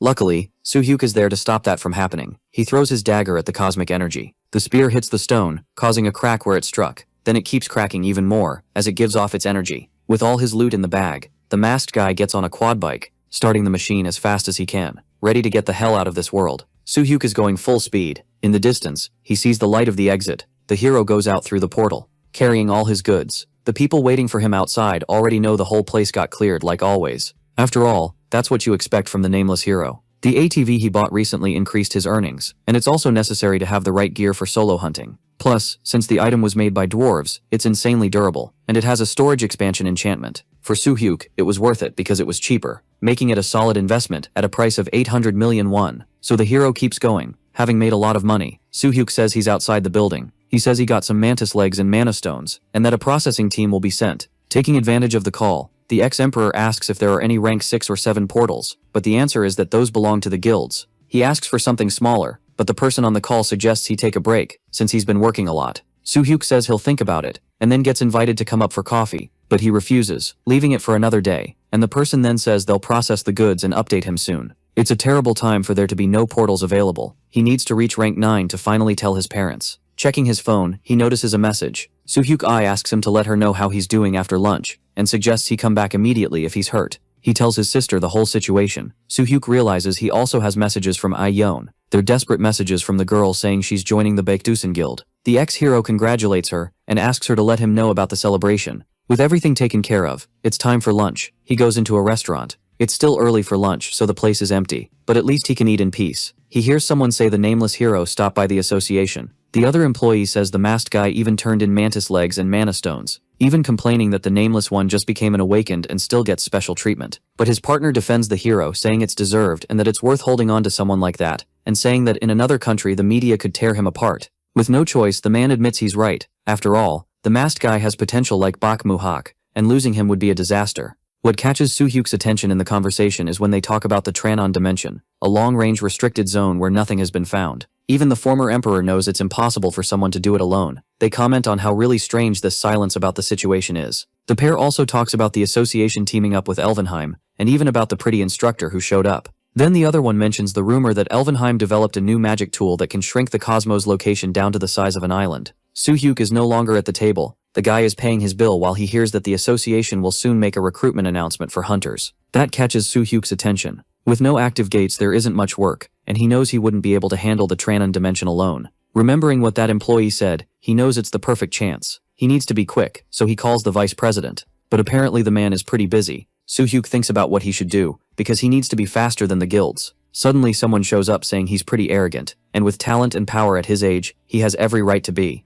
The man calls him by name, showing he knows who he is. To make it even better, the one-eyed guy calls him no name. The man says he doesn't seem to like small talk, so he'll get straight to the point. First he asks if the kid knows why he's there, but Soo-hyuk has no idea. The one-eyed guy introduces himself as Park Mugi. Soo-hyuk replies that the man isn't talented either, and asks what he's trying to do, and that strength isn't everything in this world. With a smile, Mugi asks if that's how he plans to play. Lit up by an aura, he says he'll have to show what real strength is. He summons an energy dragon, and fires his attack at Soo-hyuk. The former emperor watches closely. He manages to dodge being swallowed. Soo-hyuk realizes the old man's ability is a shadow-based Esper one, and it's really fast. The creature keeps chasing him, forcing him to push himself to the limit. This won't be an easy fight for the hero. Mugi says he dodged well, but that doesn't mean it'll help, because the kid is just a slippery eel that hits Soo-hyuk's pride. He thinks that back in Hwan, he'd never have been able to even touch his sleeve. This time he plans to fight seriously. The former emperor goes for a direct attack. It's several energy dragons ready to devour him. He dodges every single creature, too fast to keep up with his movements. Using that tactic to face the enemy head-on, the kid is more impressive than the old man expected. At least the fight just got even more interesting. Mugi launches a new attack, but this is Soo-hyuk's chance, while the one-eyed guy is distracted by his clone. The man tries to read his movements, but no name is even faster. Soo-hyuk understands that even if it's an Esper ability, in the end it's still just fire, and that it can be put out by consuming the air around it. So he uses Wind Cleave and Receding Wind Kick, fighting off all the flames around him, annoying the one-eyed guy because he's so skilled even though it's only been 2 months since he became awakened. Soo-hyuk finally stops right in front of him. Energy is surging through his whole body. His next move is the Shaolin secret technique. Firing the 100-step Divine Fist, Mugi tries to protect himself from the powerful blast. His flames aren't as big as before, so they're quickly snuffed out by the attack. Then he opens his eyes. Soo-hyuk is using the touch against him. The former emperor explains that right there is the pressure point, and hitting it will immediately cause his death. Mugi wants to understand what kind of technique this is, only realizing it's a physical enhancement. Soo-hyuk says he doesn't know why the old man came looking for him, but he hopes they don't meet again since he doesn't have a good relationship with the guild. He also warns that if they cross paths again, he'll finish him. Mugi asks if he knows that Universal 8 has put him on their target list, and if the kid doesn't think they're nice guys. Begging, the old man asks him to join Amogi. because no matter how strong he is, he won't be able to handle it alone. No Name's lack of an answer irritates him. Finally, in an empty alley, his red liquid falls to the ground. Soo-hyuk feels like his insides are being twisted. He figures he probably pushed himself too hard. Now more than ever, he needs to speed up his plans. Turns out he just fought one of the only rank 12 awakens in Korea, and he knows that if he'd faced him head-on, he would have lost. But he has no regrets, because at least he dealt with that arrogant bastard. What he's worried about is the Universal 8, who unlike Mugi won't be easy to handle, so he needs to get stronger to deal with them. In the international airport area, a figure leads the way, followed by what look like his security. The man has a nice smile, like an idol. Andrei Vladimir is greeted by his butler. He greets Baek Chae-mun, who says the car is waiting for him. People around them stare and think he might even be an actor, because he looks kind of familiar. Chae-mun says if he'd contacted them earlier, they could have avoided all this commotion. But Vladimir says he didn't expect to have to move urgently either. But the old man says even so, a heads up before leaving would have been good. The trip happens in a small limousine. Vladimir asks where No Name came from. His butler says it's only been a few months, since he was in a coma, and that the weird part is how he got strong so fast. The blonde asks if he's young, and gets the answer that the unknown hero is 27 years old. Vladimir reveals the masked man is the reason he came. This is going to be very interesting for him. He asks when Byoke is going to be released. Chae-mun says they heard he might be released next week, and asks them to wait a little. Vladimir isn't happy that No Name is going to stay hidden for another year, and complains that the training-obsessed lunatic hasn't changed at all. The driver looks a bit uneasy with the blonde's presence. Andrei Vladimir, the Blood Prince, also known as the ruler of the night, a Russian superhero. Since he's part of the infamous Universal 8, it's no surprise he's so arrogant. The blonde notices something is off. He asks the driver if he doesn't like hearing his boss being insulted. Chae-mun tries to smooth things over, saying he's just a kid. Andrei asks if he said something wrong, because the bastard locked himself up to train, so he had to come. Once again his attention goes to the boy, and he asks if he doesn't like him, but the driver says no. The blonde leans in and tells him to relax and put a smile on his face. Chae-mun promises he'll make the driver understand what his place is. Andrei says he's known Baek Moshauf since he was just a little brat, and he taunts him, asking if his dog thinks he can talk back to him like that. The driver asks him not to insult his master. A wicked smile appears on the blonde's face. Andrei, with a sinister aura, asks if the bastard really said that to him. The driver gets really scared. It's like he's about to be devoured by monsters. He can't even move. If this keeps going, the guy knows it'll be the end for him. So the driver begs for mercy. Then all that aura disappears. Chae-mun asks the guy if he's okay. The driver trembles in fear, only realizing that for a moment he thought he was about to visit the other world. But the old man knows something's wrong with the guy, so he asks to stop for a moment. And the blonde says the driver's got a horrible look on his face. Andrei tells him to relax, because life's too short to go around depressed. It's morning again. The internal injuries from the fight against Park Mugi still haven't healed. If Soo-hyuk tries to move recklessly, the pain will start spreading like poison, so he can't go into portals for now. He needs to recover first. The door is opened by his mother. She finds it strange that he runs every day, but this time stayed home, and she also says she has the day off. Then his dad shows up, and suggests they go on a little outing together for the first time in a long time. Soo-hyuk shows up agreeing with the idea. Finally Soo-hyuk asks if everyone's off, and the three of them agree at the same time. The ex-emperor though is left with nothing to say. In the end he says they planned this without him, and it would have been nice if they'd told him beforehand. His dad says it's not like an unemployed guy like him has anything to do. Without revealing anything, Soo-hyuk says even people without a job have things to do. At that moment, the man says that sometimes his son gets home so late even though he claims it's just training, suspecting he's hiding something. But his mom defends him, saying kids don't have to tell everything, and they also need a bit of privacy. Soo-hyuk feels awkward when the woman says she understood everything. Dad says he's just a little worried, and mom says staying cooped up at home all the time isn't good either. Anyway, the older man says they'll still go to Han River Park, maybe catch a movie or eat out. That cheers up the youngest in the family, since they haven't done something like that in a long time, and Soo-hyuk adds that mom won't have to cook, which makes the woman ask why, and the ex-emperor tries to explain that she won't have to do any work at all. Soo-hyuk reminds them they should bring lunchboxes to the park, even if they end up having dinner out. The girls' eyes light up as they make the request to Dad, and Soo-hyuk remembers that when it comes to food, the man's cooking is way better. He pretends to be surprised by the request. Dad is ready to show off his cooking skills. He announces that everyone should watch TV in the living room while he cooks. His hands are skillful, even while chopping up some onions. The next step is to sprinkle in a little salt. Amused by the scene, Soo-hyuk asks where her dad learned to be that confident, and mom laughs, saying he's really feeling inspired. Finally, the omurase is ready for breakfast. Soo-hyuk and mom's eyes sparkle at the food. Dad offers Soo-hyuk his plate. Seeing his portion, the ex-emperor thinks it's a bit too much. The older man says his son has been training hard late into the night, so he needs to eat well. Mom says it doesn't matter that he's unemployed. Seeing him healthy already makes her happy. They praise the food again, and Dad finds it strange that his son is being too quiet, and he says the food is good. It's been so long since Soo-hyuk felt this kind of warmth. wishing every day could be like this. The small house isn't uncomfortable, but he still can't stop thinking about it. He wonders if this is the best time to tell them his secret. Worried, Dad asks if something's wrong since he barely touched his food. Soo-H sets his spoon down on the table. With his head lowered, he says he needs to tell them. Before he can say anything, Soo-H calls him. The girl signals that now isn't the time to tell the truth. Soo-H thinks that if he tells them, they might feel like they lost the son who just woke up from a coma. His bank account has around 500 million won. If he takes out a small loan, he could probably get a 30 pureg apartment. But Universal 8 is on the move, so he needs enough power to face them. And for that he needs more money. The weather is nice for the outing. Soo-H notices the car is shaking a lot, and figures it's because it's really old, so he gets the idea to buy a new one. Impressed, Soo-H looks at the awakened ad. There's a huge poster on the building, and the girl comments that being one of those special people doesn't seem so bad. She says the number of eliminations has gone down, and the public likes them like they're celebrities. Soo-H says if that were the case, the family wouldn't suffer so much, but Mom says she doesn't want her daughter's hands stained with red liquid. She says there are things more important than money. Then the girl jokes, asking if that would be having a pretty daughter, and so they keep traveling. The family spends a few rare peaceful moments together, and Soo-H can't remember the last time he had a day like this. He enjoys the delicious snacks Dad made.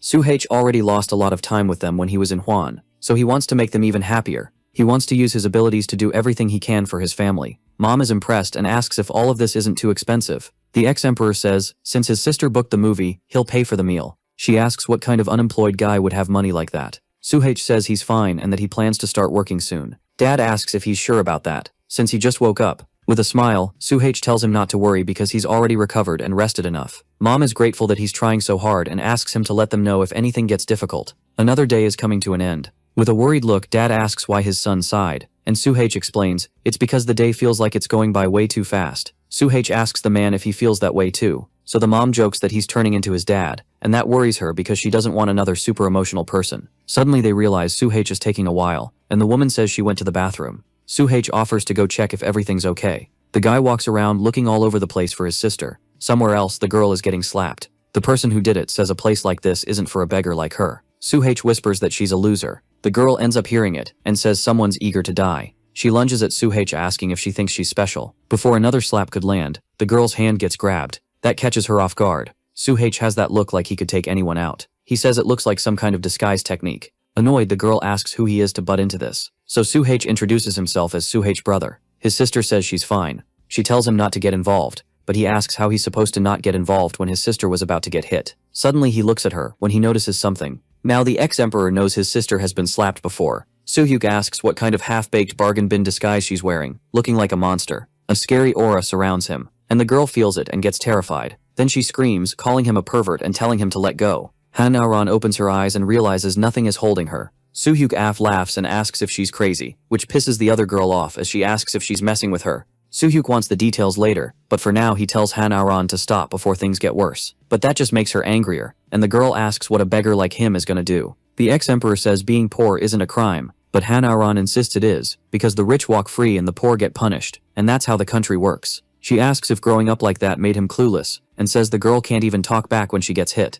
The girl says her family can make it so they can't afford their tiny rundown apartment, and suggests he kneel and beg for forgiveness. Soo-Hyuk asks if that's all he has to do. Soo-Hyuk tries to ask him to just let it go. Looking at Han-Aran, he knows for sure she has money and power, so he says she just looks like an insecure brat trying to hide that she feels inferior, and that dressed in expensive clothes she looks even poorer. He says the problem must be the person, not the clothes. His words piss Han-Aran off, and she tries to smack him with her bag, but he catches it easily. The rich girl demands he give it back. She asks if he knows how expensive her bag is, threatening to kill him if it gets even a scratch. To mess with her, Soo-Hyuk says if she likes it that much, she should have thought twice before swinging it, and she says he couldn't afford it even if he worked for a month. The ex-emperor says she looks a lot like a beggar, and still keeps calling other people that my. Soo-Hyuk completely rips her bag apart. The girl's stuff falls to the floor. It's like her soul left her body, and Han-Aran asks if she's just dreaming. With a satisfied smile he says it's reality. Han-Aran panics when she sees what's left of her bag. The girl can't believe that bastard actually did that. Then she points at Soo-Hyuk. Then she tells her friends to wreck him, but he's an ex-emperor, and he easily dodges a rich girl. Soo-Hyuk picks up his sister, so she doesn't get smacked with a bag. He easily backs away from them. Seeing that little fight, Han-Aran suspects the guy isn't awakened. Soo-Hyuk takes her phone. He's going to check if it recorded properly. On the screen it shows the group of girls laughing at the siblings. A black ball is coming straight at him. The ex-emperor notices right away. Using just one hand he stops the object, and it drops straight to the ground. Smiling he asks if she had a bodyguard hiding somewhere, but it's a shame because her phone is in his hands. Soo-hyuk says she must be from a high-status family, and threatens, asking what would happen if the video got out. He tells her to take it as a warning not to mess with his sister again, and that she should be grateful only the bag ended up getting ruined. Before leaving, the ex-emperor says that if he wanted to, he could wipe them all out right then and there, which scares the mean girls. Away from the commotion, the siblings are sitting down. Soo-hyuk says she didn't want to show that side of herself. She says they were classmates for all 3 years of high school and never got along. Since Han feels superior, and things got worse in the second year, when her dad's business started doing well, Soo-hyuk wants to know more, and his sister just says it must have been awful for the other girl. Smiling, Soo-hyuk says she has an older brother too, a handsome awakened, and he does well at school. She asks why he reacted like that, since he told her she was pretty when she awakened, and the ex-emperor says it was a really emotional moment. Anyway, the girl doesn't care anymore, since it's just Han Arun showing her inferiority complex because she hates that Soo-hyuk looks even better.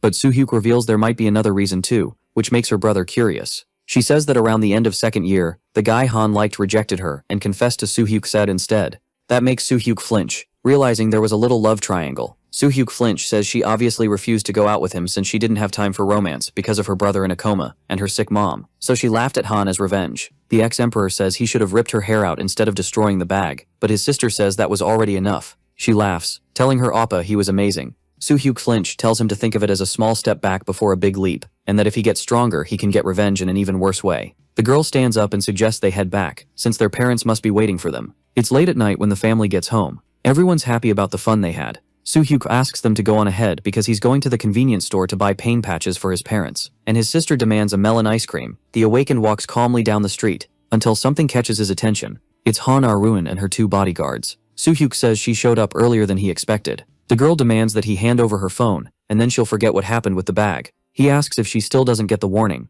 but Han Arun says her patience has limits, and if he keeps this up, her guards will take care of it. She also says the video won't just cause problems for her, since he, as an awakened, attacked her, which is illegal. Soo-hyuk says he didn't do anything, he only used force on a bag, but she hit his sister. Annoyed, Han Arun says he doesn't want to listen to her. Then she orders her guards to beat up Soo-hyuk and take his phone. The 2 of them rush him. Soo-hyuk just jokes that one of them threw the first punch. He says if they keep it up, he'll count it as self-defense. The awakened gets ready to counterattack, kicking the guard right in the leg. The man freezes right away. Soo-hyuk uses acupressure, since it's the easiest solution. He hits a few pressure points. The man screams as some of his fluid comes out. Then the other guard surprises him, saying it's a stance technique, and that he knows Soo-hyuk became awakened recently. He introduces himself as Kim Man-soo, saying he thought Soo-hyuk was just a regular fighter, and never expected him to use his black marble. Soo-hyuk laughs, calling him dramatic, using that tone like he's recognizing him. Irritated, the man asks if the ex-emperor really doesn't know who he is. Soo-hyuk asks if he's supposed to be impressed, and if that's some hillbilly name he's proud of. Kim Man-soo says he was a candidate for vice president of the Chunhee Guild. With a smile, he says Soo-hyuk is interesting. The guard asks if he thinks that just because he got lucky once, he gets to act arrogant, and declares this is on a different level from a fistfight. Then he throws one of his balls. Soo-hyuk stays alert as the object comes flying at him, but he easily dodges it. The black marble destroys the wall it hit, so the ex-emperor realizes it's an iron sphere, and the person using it, the blacklight sphere Mukwangu, a rank 10 awakener who retired after losing the vice president race, and with no more activity never leveled up. But if he'd kept going he could have done it easily, and they say his instant destructive power when he throws those spheres beats Mugi. Kim Man-soo says his performance is impressive. He says that at first he thought his enemy had blocked it by luck, but he realizes he was wrong. Kim Man-soo knows he's the guy, the famous masked hero No Name. Still, the surprising thing is that Kim Man-soo says he doesn't want to be his enemy, which ends up pissing off Han Arun. So he replies that he'll have to cancel his request because he has no desire to fight the other guy. Man-soo says he's happy to meet him even if it's in a really unpleasant situation, and he reveals he's been looking for him for quite a while. He also says this isn't a good place for a long conversation.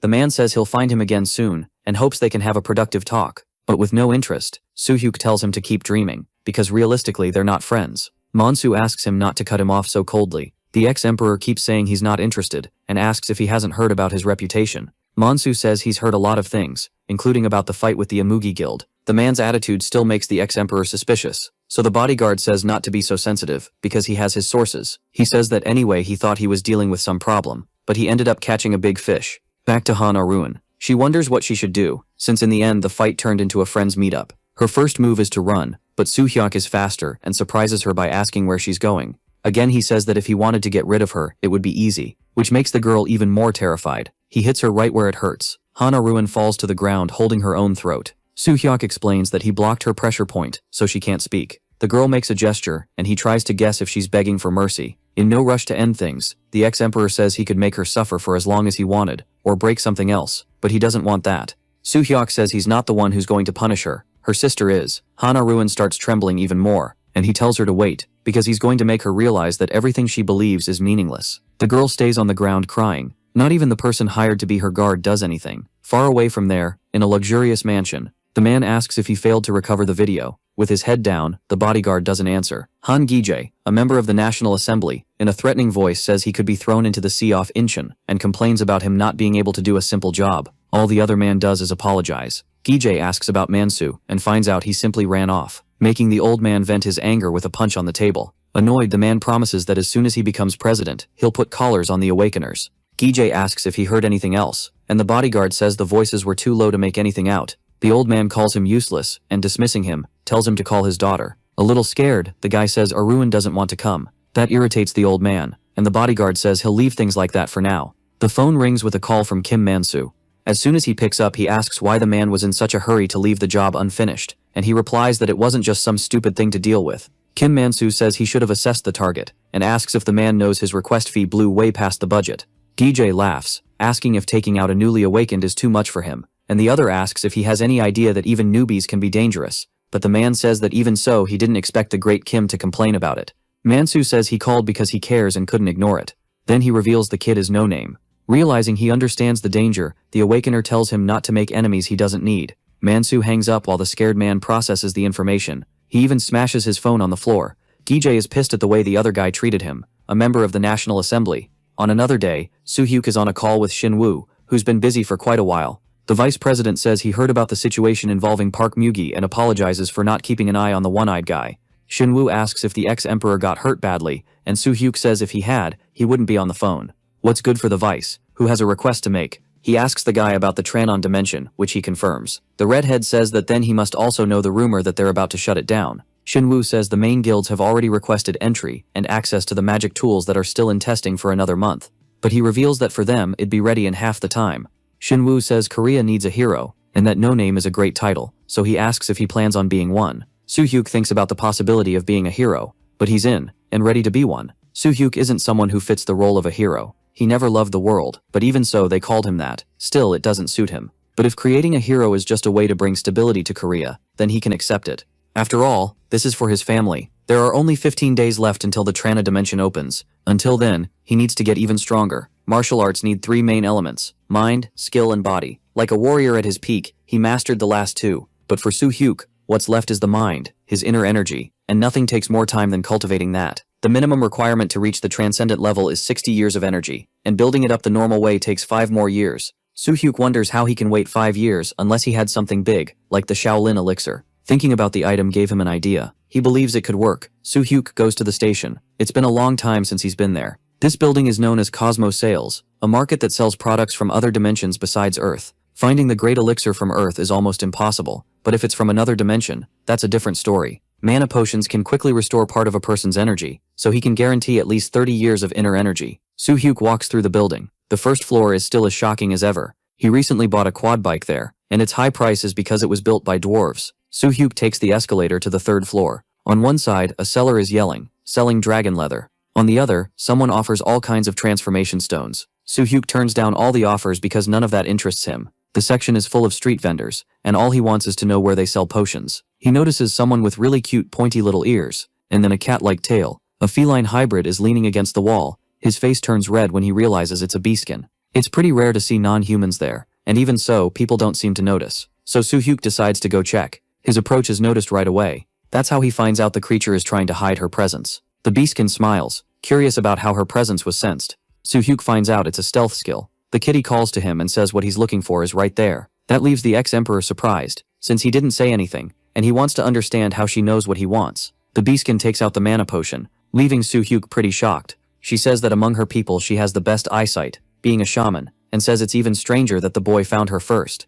Still impressed, Soo-hyuk asks the price of the item. The cat says it costs 300 million won. He yells that that's way too expensive. The beaskin says it's a premium product she made personally, guaranteeing its effectiveness. After all, she hardly ever makes them. She wishes him luck since this is the last one. Soo-hyuk asks if her vision allows mind reading, and she says she doesn't try to do that, but she can understand him, and that for some reason she can tell his place is higher than it looks. so the ex-emperor realizes that maybe she can see even his past life, and as far as he knows, only black oracles can do that. In the end, Soo-hyuk agrees to pay the 300 million and trust her. The beastkin says he's really cute and that his voice is shaking. That makes the ex-emperor even redder. He says that has nothing to do with it, but that this feels weird. Then he asks if he can touch her fur. The feline asks if he's some kind of pervert, but he tries to defend himself, saying it just looks soft. She asks him if he shouldn't at least introduce himself before making a request like that. Then she introduces herself as Nae. Soo-hyuk also tells her his name. Nae says humans always have such weird names, but either way she'll remember his. She asks if he isn't trying to touch something weird, and the ex-emperor denies it. Still, the cat girl offers a handshake. Soo-hyuk asks if that means they're becoming friends, and she agrees, saying she doesn't befriend just anyone.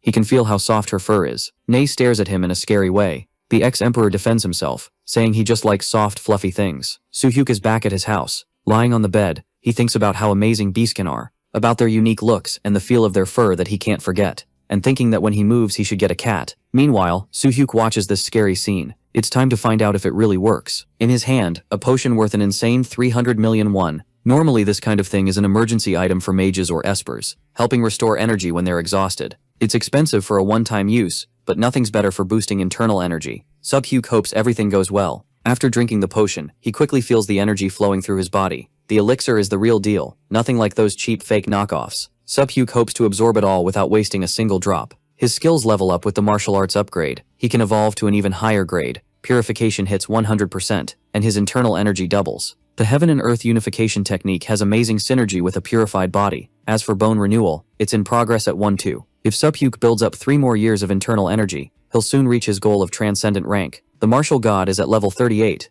Reaching 100% purification unlocked new possibilities. A body with perfect energy flow is something everyone who uses martial arts dreams of. On the Huan continent, reaching this level on its own was enough to be considered a superhuman. He couldn't even do it. Soo-hyuk wants to know the second requirement to complete bone renewal. He's shocked by what it demands. Strength, endurance, and agility all have to go over 200. To reach that through leveling, he'd need to be at least level 180. Soo-hyuk knows that focusing on that will take forever, but at least he has training. Still, he needs to take it one step at a time. And so 15 days pass. Soo-hyuk drives his ATV in a hurry. After all, the promised day is getting close. Through Heaven and Earth unification, his internal energy increased by 2 years. Finally, it's time to prove his worth in the Trana dimension. The portal is in an area controlled by the military. As soon as he approaches, he's told to stop and identify himself. The soldier asks if he's a hunter, so Soo-hyuk shows his ID. He's cleared to enter, and before that he needs to register his license. Someone behind the ex-emperor calls out to him. The man is an aide to Vice President Kim Young-soo, who's there to guide him. Then he asks Soo-hyuk to come with him. The portal looks more powerful than the others, bigger, with an even more intense light. Young-soo warns him that there's someone inside waiting to help him. Soo-hyuk finds it odd, but the aide explains it's because he'll be using new equipment. The ex-emperor remembers they said it would come from Elvenheim, and if there are elves, he considers the possibility it's Shahar. Either way, he's ready for it. Soo-hyuk steps into the huge portal. The place is being colonized. Soo-hyuk crosses into the other dimension. Finally seeing what the place is like, he soon notices the atmosphere here is different. Soo-hyuk remembers his assistant is waiting for him on the 3rd floor of the inn. Looking at the people around him, he wonders if all the Awakeners went out hunting. Either way, he drives his ATV. He arrives at what he believes is his assistant's inn. After parking, he goes inside. And that's when he finds out why everything felt empty. Since a lot of people are in there, someone calls out to him, asking if he came alone. The man explains the 1st floor is packed, and reminds him the 2nd is too, even though it's more expensive. Soo-hyuk just says he wants to go to the 3rd, leaving the man startled, as he explains that besides requiring a reservation, it's more expensive.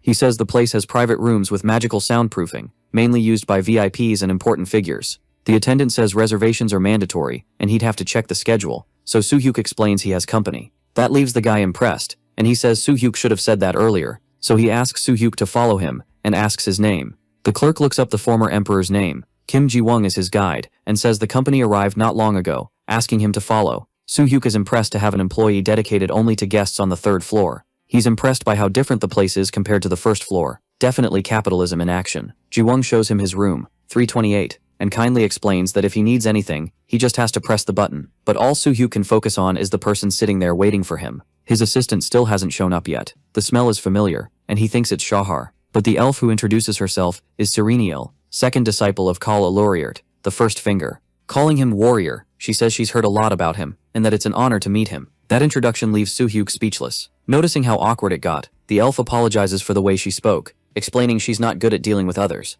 But the former emperor tries to say that's not it. and then suggests she sit. The room is completely private, like the guide said. They're sitting across from each other with tea served. Serenial explains that the drink is made with gold moon leaves grown by the Elaine clan. It's rare on Earth, and the elf brought it for him as a special offering. That special product is more expensive than gold. That really makes Soo-hyuk feel like a big deal. After tasting it, he says they should get straight to the point. The elf agrees, dropping the formalities. Soo-hyuk asks if she has a magic tool that detects cosmo energy, something he heard about. Serenial searches for something in her clothes. She shows him the artifact, explaining that even though it's a test model, it works well with rank 7 portals and below. The elf says they call it Under the Shadow of the World Tree, but since humans found it first, he can just call it Shadow. Despite the level limit, she says that problem will be solved soon. After all the explanation, Soo-hyuk asks her to activate it, because even if it's an island, finding it won't be easy. Serenial then activates the scanner. The elf says a few words in a different language while keeping her hands over the item. She's really focused on it. With more words, the energy gets stronger. Its rays spread out to other areas. Something really surprises the former emperor. He looks at the map of the continent of Trana that forms in front of him. Soo-hyuk can see a mountain highlighted, but he doesn't know the area's geography, so he can't figure out the exact location. Suddenly, something catches his attention. The elf seems off, and he asks if she's okay. Serenial answers that she's fine, and just needs to rest a little. She says the most important thing is that she found the Cosmo energy 300 kilometers away in the Presa mountain range, and asks if he wants to go right away. But Soo-hyuk would rather leave the next day. The elf says he shouldn't delay because he's worried about her, but the former emperor says they can't go because he's tired. Serenial just stays quiet about it. Then Soo-hyuk says they'll leave very early, and before he leaves, the elf asks him to wait. She explains that this is his room. The elf stands up saying her room is next door, and says goodbye to him. It doesn't take long for the first rays of sunlight to appear, coming in through the window and lighting up the room. Soo-hyuk has been awake for a while.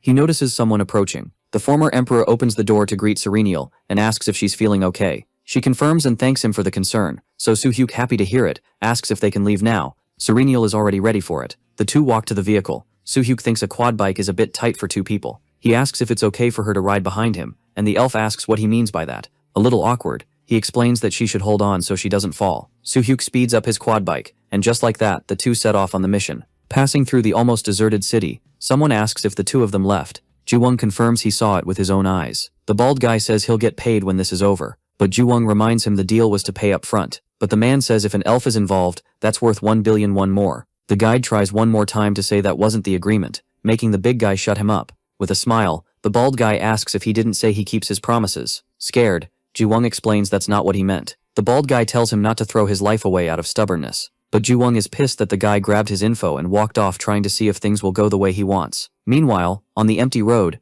the duo follows the treasure route on the ATV. Serenial gives the directions first. Go straight for 17 kilometers, turn right, and keep going until 20 kilometers. Soo-hyuk notices some weird movement. Furious monsters are coming to attack them.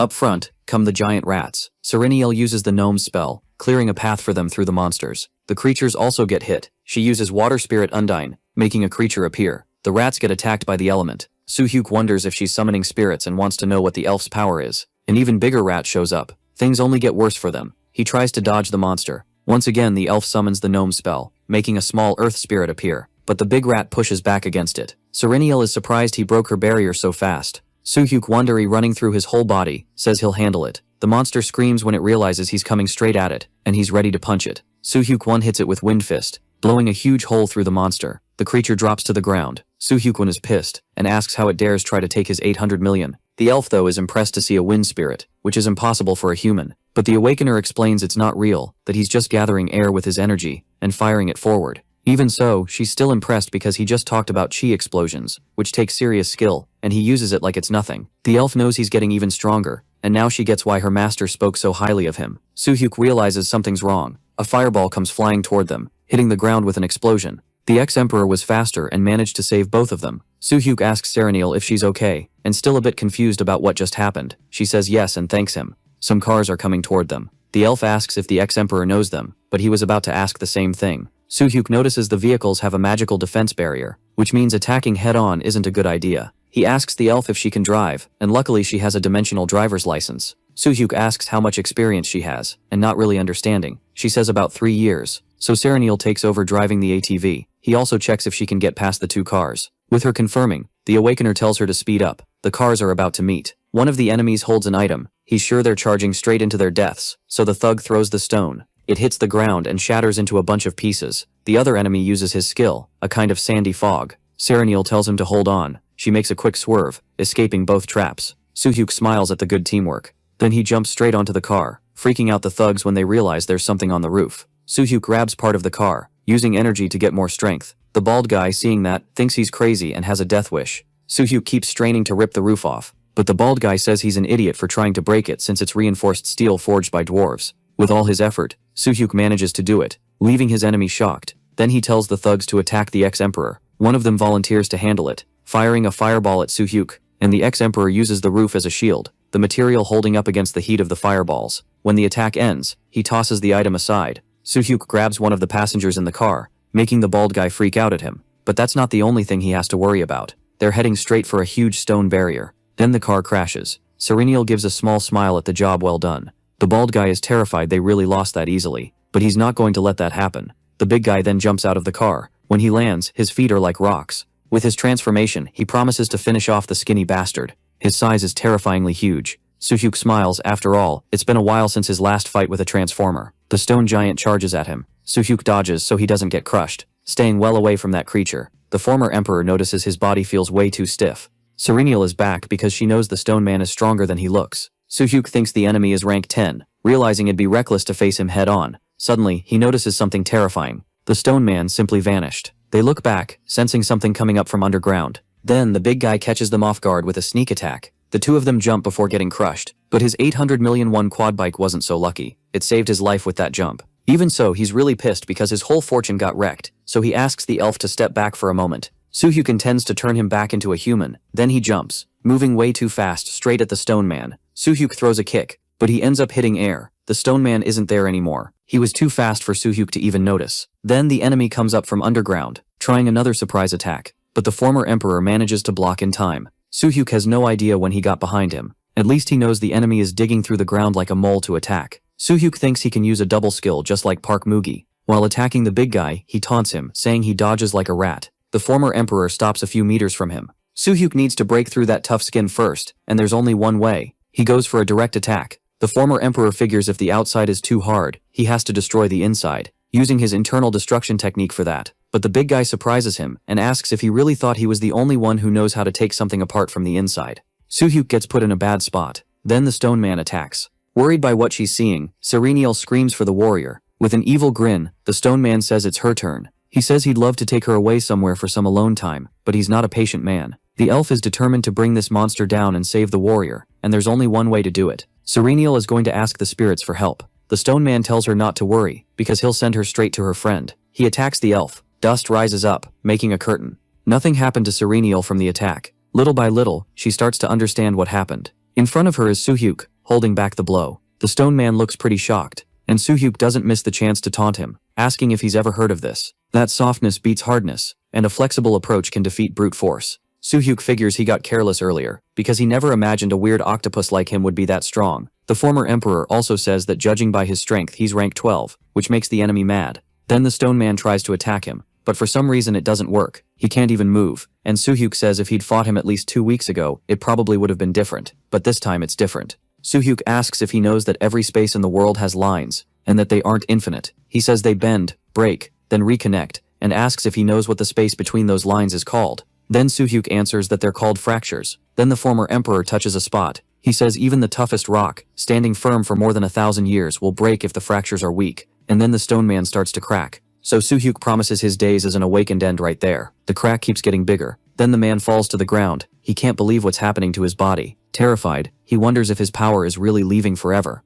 The ex-stone man begs for it to be returned. And with that, the rage of Li Woo-jin and his gang came to an end. With their abilities removed, they're nothing, just pathetic, useless criminals. There's a mark on the bald guy's arm. Through the interrogation, they learned something else. They were members of Magnus, a famous international crime guild. Most of them weren't even registered with the Awakened Association. That's because Magnus has secretly been creating awakened individuals, or even stealing them from the association and wiping their records. Soo-hyuk knows that kind of operation would be impossible without an insider, so he needs to talk to Shin-woo about it. The criminals are put into the car one by one. Soo-hyuk thinks they'll have a rough time over the next few days, but he doesn't care. He wonders if this kind of thing makes Serenial uncomfortable. The elf just asks them to leave. Soo-hyuk asks if it's to the trapped mountain, and she confirms, saying they still need to find the Cosmo energy. He agrees, but there's still the problem in the back of the car. With a deadly look, Serenial says a group of criminals like this deserves to suffer, leaving them pretty terrified. Relieved, Surenial says he'll move forward as planned. So they head out on the mission together with the gang, heading to the mountain in search of the Cosmo Energy. Back at the inn,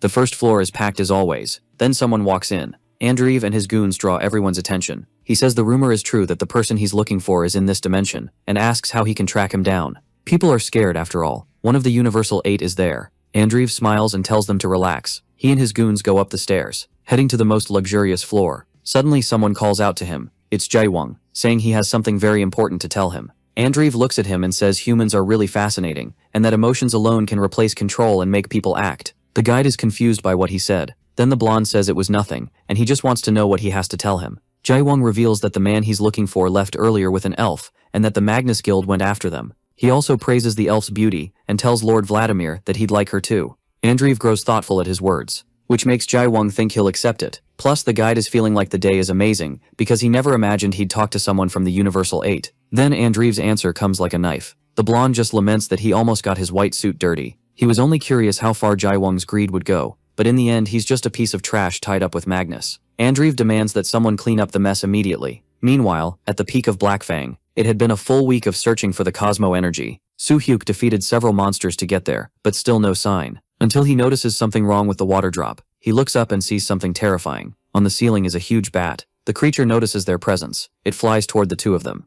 Then it lets out a supersonic scream. Surenial is affected by the sound, but everything gets better when Soo-hyuk puts his hands over her ears. He asks the elf to stay still, explaining that the barrier will block soundwave attacks for a while. The giant bat gets furious and attacks. Surenial realizes Cosmo Energy is coming off the monster. Soo-hyuk knows this is the boss, and wonders if that thing was called a flame bat. He knows a fist wind strike won't be enough. In that case, there's still something he can do. The Awakener fires at the bat, using fist wind barrage. It's like several circles of light, but the boss counterattacks with a flaming scream. Soo-hyuk dodges before he gets turned into a skewer. That's when he realizes the bat is powering up, so he'll have to go beyond the limit. Soo-hyuk runs toward the monster, ready to use fist wind barrage. The bat screams as it attacks. Then Soo-hyuk strikes it, hurting the creature with his power. Surenial watches the fight. Impressed, the giant bat falls at his feet. Soo-hyuk looks at the creature and says that without its wings, there's nothing special about it. He still has a job to finish. Finally defeating the flame bat. With the mission over, his level goes up. Even after using several wind strikes, his internal energy is still full because the recovery rate is insane. Even though it's low, it's basically like it's unlimited. His eyes light up at what he sees. He searches the flame bat's body. Soo-hyuk picks up a huge crystal and asks if it's the Cosmo Energy. Surenial, who's nearby, confirms the item recovery is complete. The ex-emperor wants to destroy it and close the portal, but first he has to contact the association to get the awakened out of there. Surenial also finds a mana stone dropped by the bat.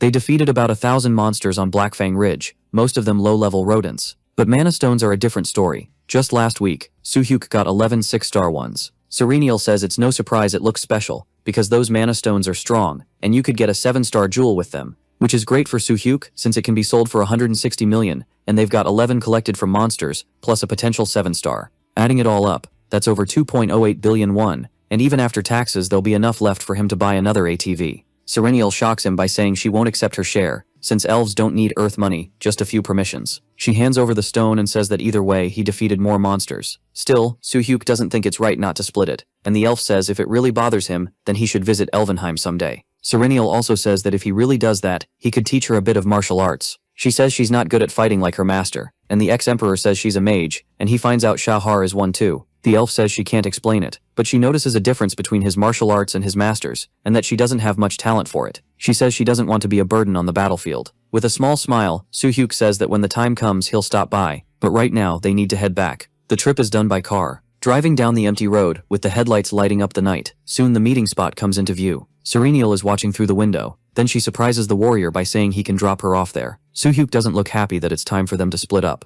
but even so, he does what the elf asked. Surenial thanks him for managing to complete her mission safely. Soo-hyuk thanks her too, saying things got a lot calmer for him as well, and hoping they'll meet again someday. The elf asks if he hadn't promised to visit Elvenheim, and he confirms it. Then she says that even if it's not by chance, they'll see each other again, and they hope the meeting will be under better circumstances. Once again, Soo-hyuk says goodbye to his mission partner. Then she says he can call her Riel, that is, when they meet next time. The guy ends up speechless, but he ends up agreeing to her small request. Meanwhile, the goons can't take any more of being the third wheel for the two of them, so it's official. The duo mission is over. Soo-hyuk grabs his mask. He thinks it's time to finally use it. The ex-emperor remembers Shinwoo told him a hero needs a bit of spectacle. Then he puts on his mask and floors the accelerator. ready to put on a little show. The exit from this dimension is right up ahead, then he crosses the portal with the Magnus Guild, quickly passing to the other side, finally returning to Earth. Up ahead, a bunch of people are already waiting for him. Having to brake, the goons end up getting thrown from side to side, and people are curious to know more. They crowd around the car. As soon as he gets out, Soo-hyuk has the energy out for everyone to see, leaving people impressed when they learn it's from the Tranan dimension,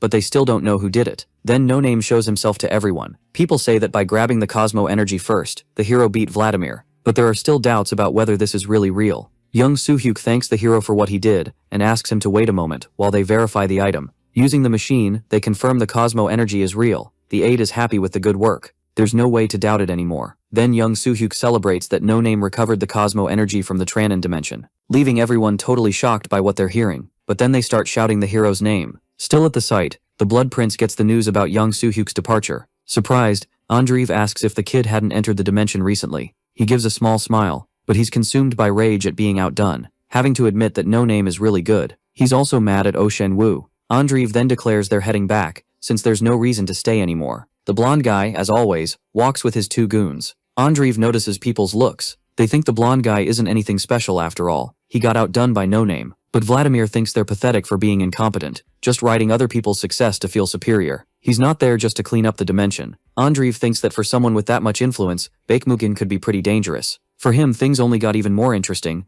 Meanwhile, Magnus's goons get arrested. Young Soo tells them to hurry before the reporters swarm the place. The vice president finally arrived. Young Soo asks him to come with him. Shin-woo opens the tent, finding Soo-hyuk waiting there. With a bright smile, the redhead says he heard he put on one hell of a show. The hero says a little showing off wouldn't hurt. Shin-woo asks if he liked it, but Soo-hyuk just thinks he really doesn't mind staying out of it. Anyway, the vice congratulates him on the good work, and says the association will handle the rest. The ex-emperor then brings up Magnus. Shin-woo smiles awkwardly. That's when Soo-hyuk realizes he already knew. After all, they're an international crime syndicate. Laughing a bit nervously, the vice asks him not to look at him like that, because sometimes it feels like the hero could punch him at any moment. Then he apologizes and admits he's known about Magnus's Korean branch for a long time. Shin-woo says that unlike the others, they haven't done anything big, but that's not what the ex-emperor wants to hear. The vice says they got orders from people higher up that they should keep quiet about it, because the name Magnus carries weight, and if everything got out, the bosses would have problems. He also reveals that just saying this is putting his job and maybe even his life at risk. Soo-hyuk asks if the higher up he means is the association president, but he can't say. Still, the ex-emperor tries again, asking if it's someone even higher than that. Shin-woo warns that he could lose his position because of this. Because there are complicated political factors involved, he apologizes, saying he could have kept the hero out of this, and promises it won't happen again. The redhead doesn't want to put him in that kind of spot, and Soo-hyuk decides to believe him for now. Shin-woo wants to ask something after hearing that Lee Woo-jin and the rest of the members can't use their powers. He asks if that was the hero's doing, so without beating around the bush, Soo-hyuk just confirms it. Impressed, the redhead asks if that's really possible, but he promises he won't spread it, even though people might find out soon anyway, since it's not the kind of thing they want drawing attention right now. Soo-hyuk just agrees with his decisions. Changing the mood, Shin-woo says his ranking will be revealed the next day, along with the money that'll go into his account. Soo-hyuk is also reminded about losing his 800 million won ATV. The redhead says the SUV Magnus was using will be repaired, registered by the association, and handed over to him. Even though it was used by criminals, it's probably more expensive than his ATV, plus it has resistance to magic attacks and other stuff. Soo-hyuk figures the base price is at least 2 billion won or more, and that offer is really good for him. Shin-woo notices it genuinely made the hero happy, and the ex-emperor confirms it. Losing his ATV left a hole in his soul. With a lot of excitement, he accepts. Shin-woo says it's a gift for a national hero, and it's the least they can do. Then he says he'll call him when the repairs are done. Soo-hyuk is at the bus stop. Soo-hyuk what he needs shows up. It had been a while since he'd ridden one. Even though he lost an ATV in the Tranan dimension, he can't say he feels bad about it. The results were so good he feels like he's walking on air. While his parents are surprised he got back from the trip early, his sister only has eyes for the food. Nights like this remind Soo-hyuk that happiness isn't that far away. Finally, the next day arrives. Light fills the room through the window. Soo-hyuk is woken up by the sound of his phone. He wonders who would message him this early. Then he finds out it's a deposit notification in his account. The guy yells when he sees he received 1.6 billion won. Soo-hyuk shouts, "Long live Korea," way too happy about what he just saw. He really didn't expect this. On top of that, the association covered the car expenses, and now he'll finally have time to use it with his family. This is all he needs. But in the middle of celebrating, Soo-hyuk notices he has a message. It's Shin-woo saying the rank up process is complete. Soo-hyuk quickly replies that he's on his way. Right now he's rank 8 and waiting for a 2-level bump. Almost getting to gold. The Awakener stretches out ready for the dial. Meanwhile, Shinwoo gives an interview saying, "No name entered the Tranon dimension alone. Thanks to that mission, his name is all over the media. People won't stop talking about it, even making a fan club for the hero, and he wonders if that's what Shinwoo wants." Soo-hyuk arrives at the association building. The redhead hands him a ring. He says only 5 people in Korea have used the item. Soo-hyuk has heard about it, but seeing it in person is pretty impressive. Shinwoo says the ring is made of mithril, and that even though it's smaller than the bracelet, it's more complex and advanced. He adds that they only give the item to rank 12 or higher, and Soo-hyuk wants to understand why he was given it. Then the redhead congratulates him for being rank 13, which only Bak Muchok reached, and he's officially recognized as the number 7 awakened. Hearing that leaves Soo-hyuk completely shocked, something never seen in history, and Shinwoo believes he can still level up even more. Being in the top 10 guarantees privileges, being treated as a national asset, with equivalent treatment and benefits. The association will also provide a personal secretary, a driver, and a luxury sedan. Soo-hyuk doesn't need the car, so he thinks about giving it to his dad. On top of that, there are lower interest rates on loans and government housing support for under 500 million won. But what makes his heart race is that there's no way he's handing all his money over in taxes. Shinwoo says he's looking forward to working with him, and Soo-hyuk feels the same way. You can hear his sister's voice outside. Soo-hyuk is surprised he jumped from rank 7 straight to 12. The ex-emperor confirms it's true, and she's impressed with her brother. She asks what she should do because she wants to brag about him, and Soo-hyuk tells her she can do whatever she wants. But he wants her to tell their parents first. Soo-hyuk asks if she can be the one to tell them, which makes her brother think. Soo-hyuk tells her not to, because it'll shock the old folks. The girl asks if it isn't time to tell their parents already. She suggests telling their mom right then, since it'll be easier than with their dad. Soo-hyuk thinks it's a good idea. Either way, he'd been waiting for the right moment. He reached gold rank, so he knows it's fair to tell their parents, even though he's nervous, and he follows his sister's advice that it'll be easier with their mom. Meditating, his inner energy reached 1 gapja, and without rushing, he'll tell them when the time is right. He unlocked the trait, compound interest increase of inner energy from the Heaven and Earth fusion art. Normally this technique's absorption efficiency is below average, but thanks to constant training, he surpassed the others. Even if there are better techniques, none match the long-term returns of compound growth. Soo-hyuk is glad he focused on mastering one thing instead of bouncing around. Finally, he can say he can use real martial arts, but he doesn't plan to stop. After all, the human body is like steel forged very thin, easy to damage. Still, the right amount of pressure only makes it stronger. People say there's a limit, but there aren't any fixed walls. Someone stops in front of him. Soo-hyuk asks him to identify himself. It's Andrei Vladimir, who says it's great to finally meet him. The ex-emperor realizes that even though he looks human, and he says he didn't think monsters like that still existed in this world, Andreev smiles, saying it's been a long time since he was called that, a powerful creature with supernatural powers. He says it's very rare for someone to notice him, especially a human and not a Taoist or a mage. The blonde is caught off guard mid-speech. Soo-hyuk tries to hit him, but he dodges in time. But the ex-emperor doesn't stop. Andreev is surprised he noticed, since he always casts a mental spell first. He asks the ex-emperor to calm down, but Soo-hyuk says he hasn't even started yet, and says for someone from Universal 8 complaining doesn't fit. Andreev is surprised he knows about him. The ex-emperor doesn't have time for conversation. He grabs the blonde by the shirt using the muscle technique. Then he slams him hard into the ground. Andreev spits red liquid from the impact of the blow. He's impressed by what's happening. This has become impressive to him.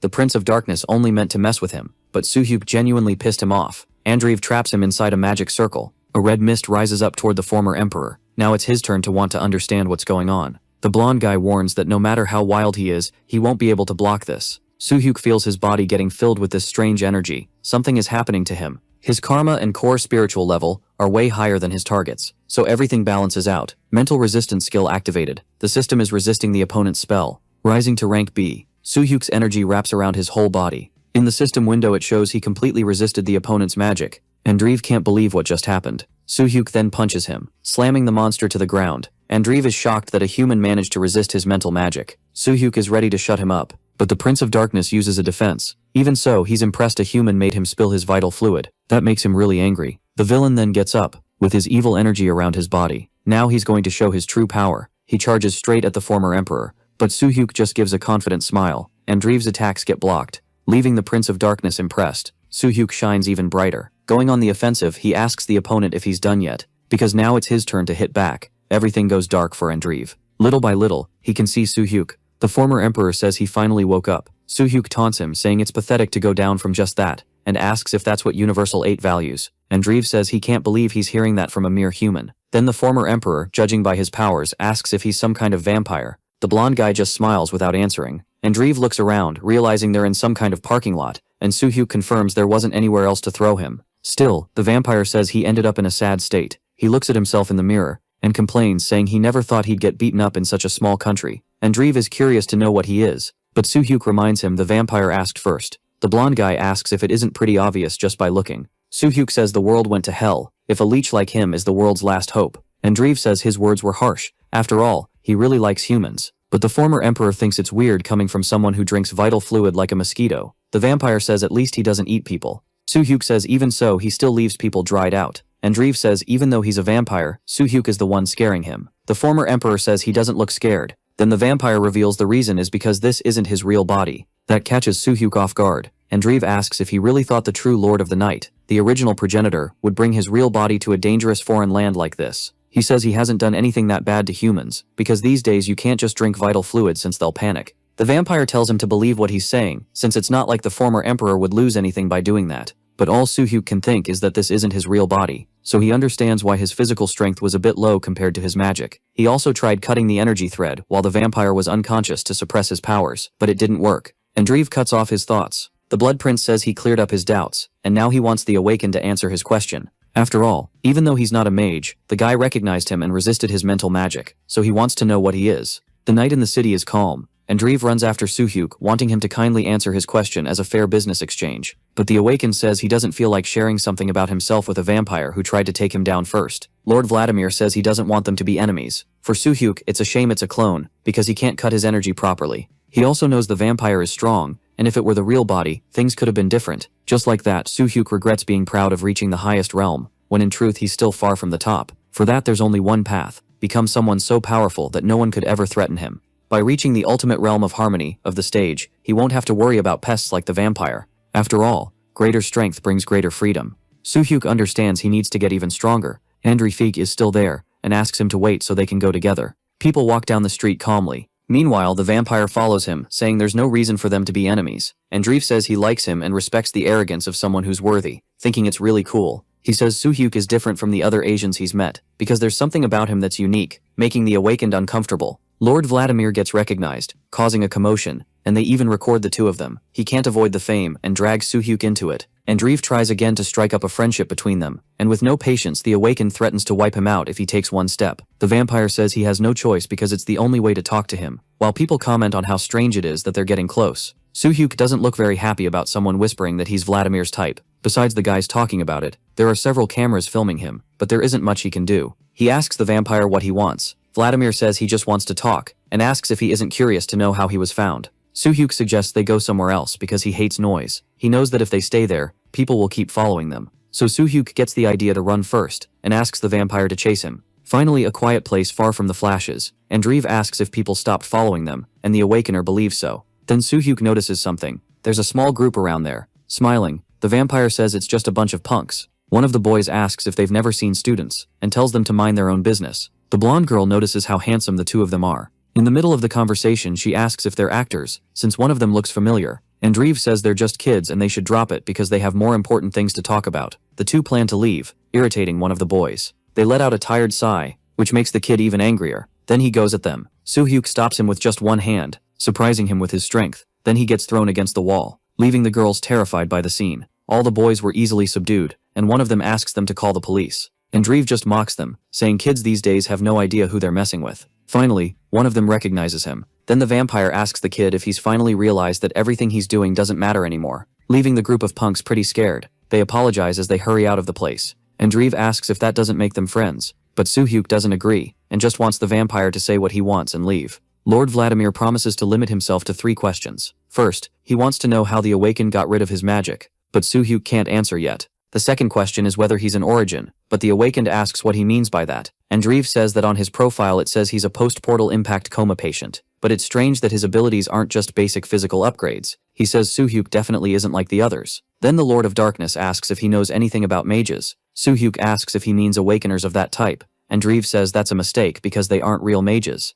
It's not widely known, but magic existed on Earth even before the portals appeared, and there were practitioners too. True mages don't get their powers through awakening. They either become someone's disciple, or form a bond with a magic tome, and that's how they learn real magic. And Dreeve says those kinds of people are called purebloods or origins. Soo-hyuk wants to clear up whether, instead of awakening, they're born with supernatural abilities, and he wants to understand what trigger causes that. The Lord of Darkness says that if he doesn't know about those people, then it means he isn't one, so he asks him to forget it. Finally, he gets to the last question. Lord Vladimir asks if he's ever thought about joining the Universal 8. Soo-hyuk asks if the group is humanity's last line of defense and the strongest ones, and wants to know why they'd want him there. The blonde guy says they don't offer a contract to everyone, but someone has to decide who qualifies. He asks Soo-hyuk if he knows where the group's name comes from, then points at himself. The ex-emperor is surprised to find out it was the vampire who created the group. Lord Vladimir smiles at him, confirming it. Soo-hyuk thinks it's a terrible idea for the last line of defense to be created by a monster, so Andreev reminds him once again that he likes humans. Andreev says that after the dimensional portals opened and Earth merged with other realms, things changed. He says the weaker nations suffered a lot, so he started making contacts and going after proposals, and that's how Universal 8 was created. However, Andreev reveals that he originally planned to recruit up to 10 people, but more people turned him down than he expected. Soo-hyuk is surprised to learn the group isn't at full capacity. Our video ends here. If you liked it, leave your like. See you next time. Bye bye.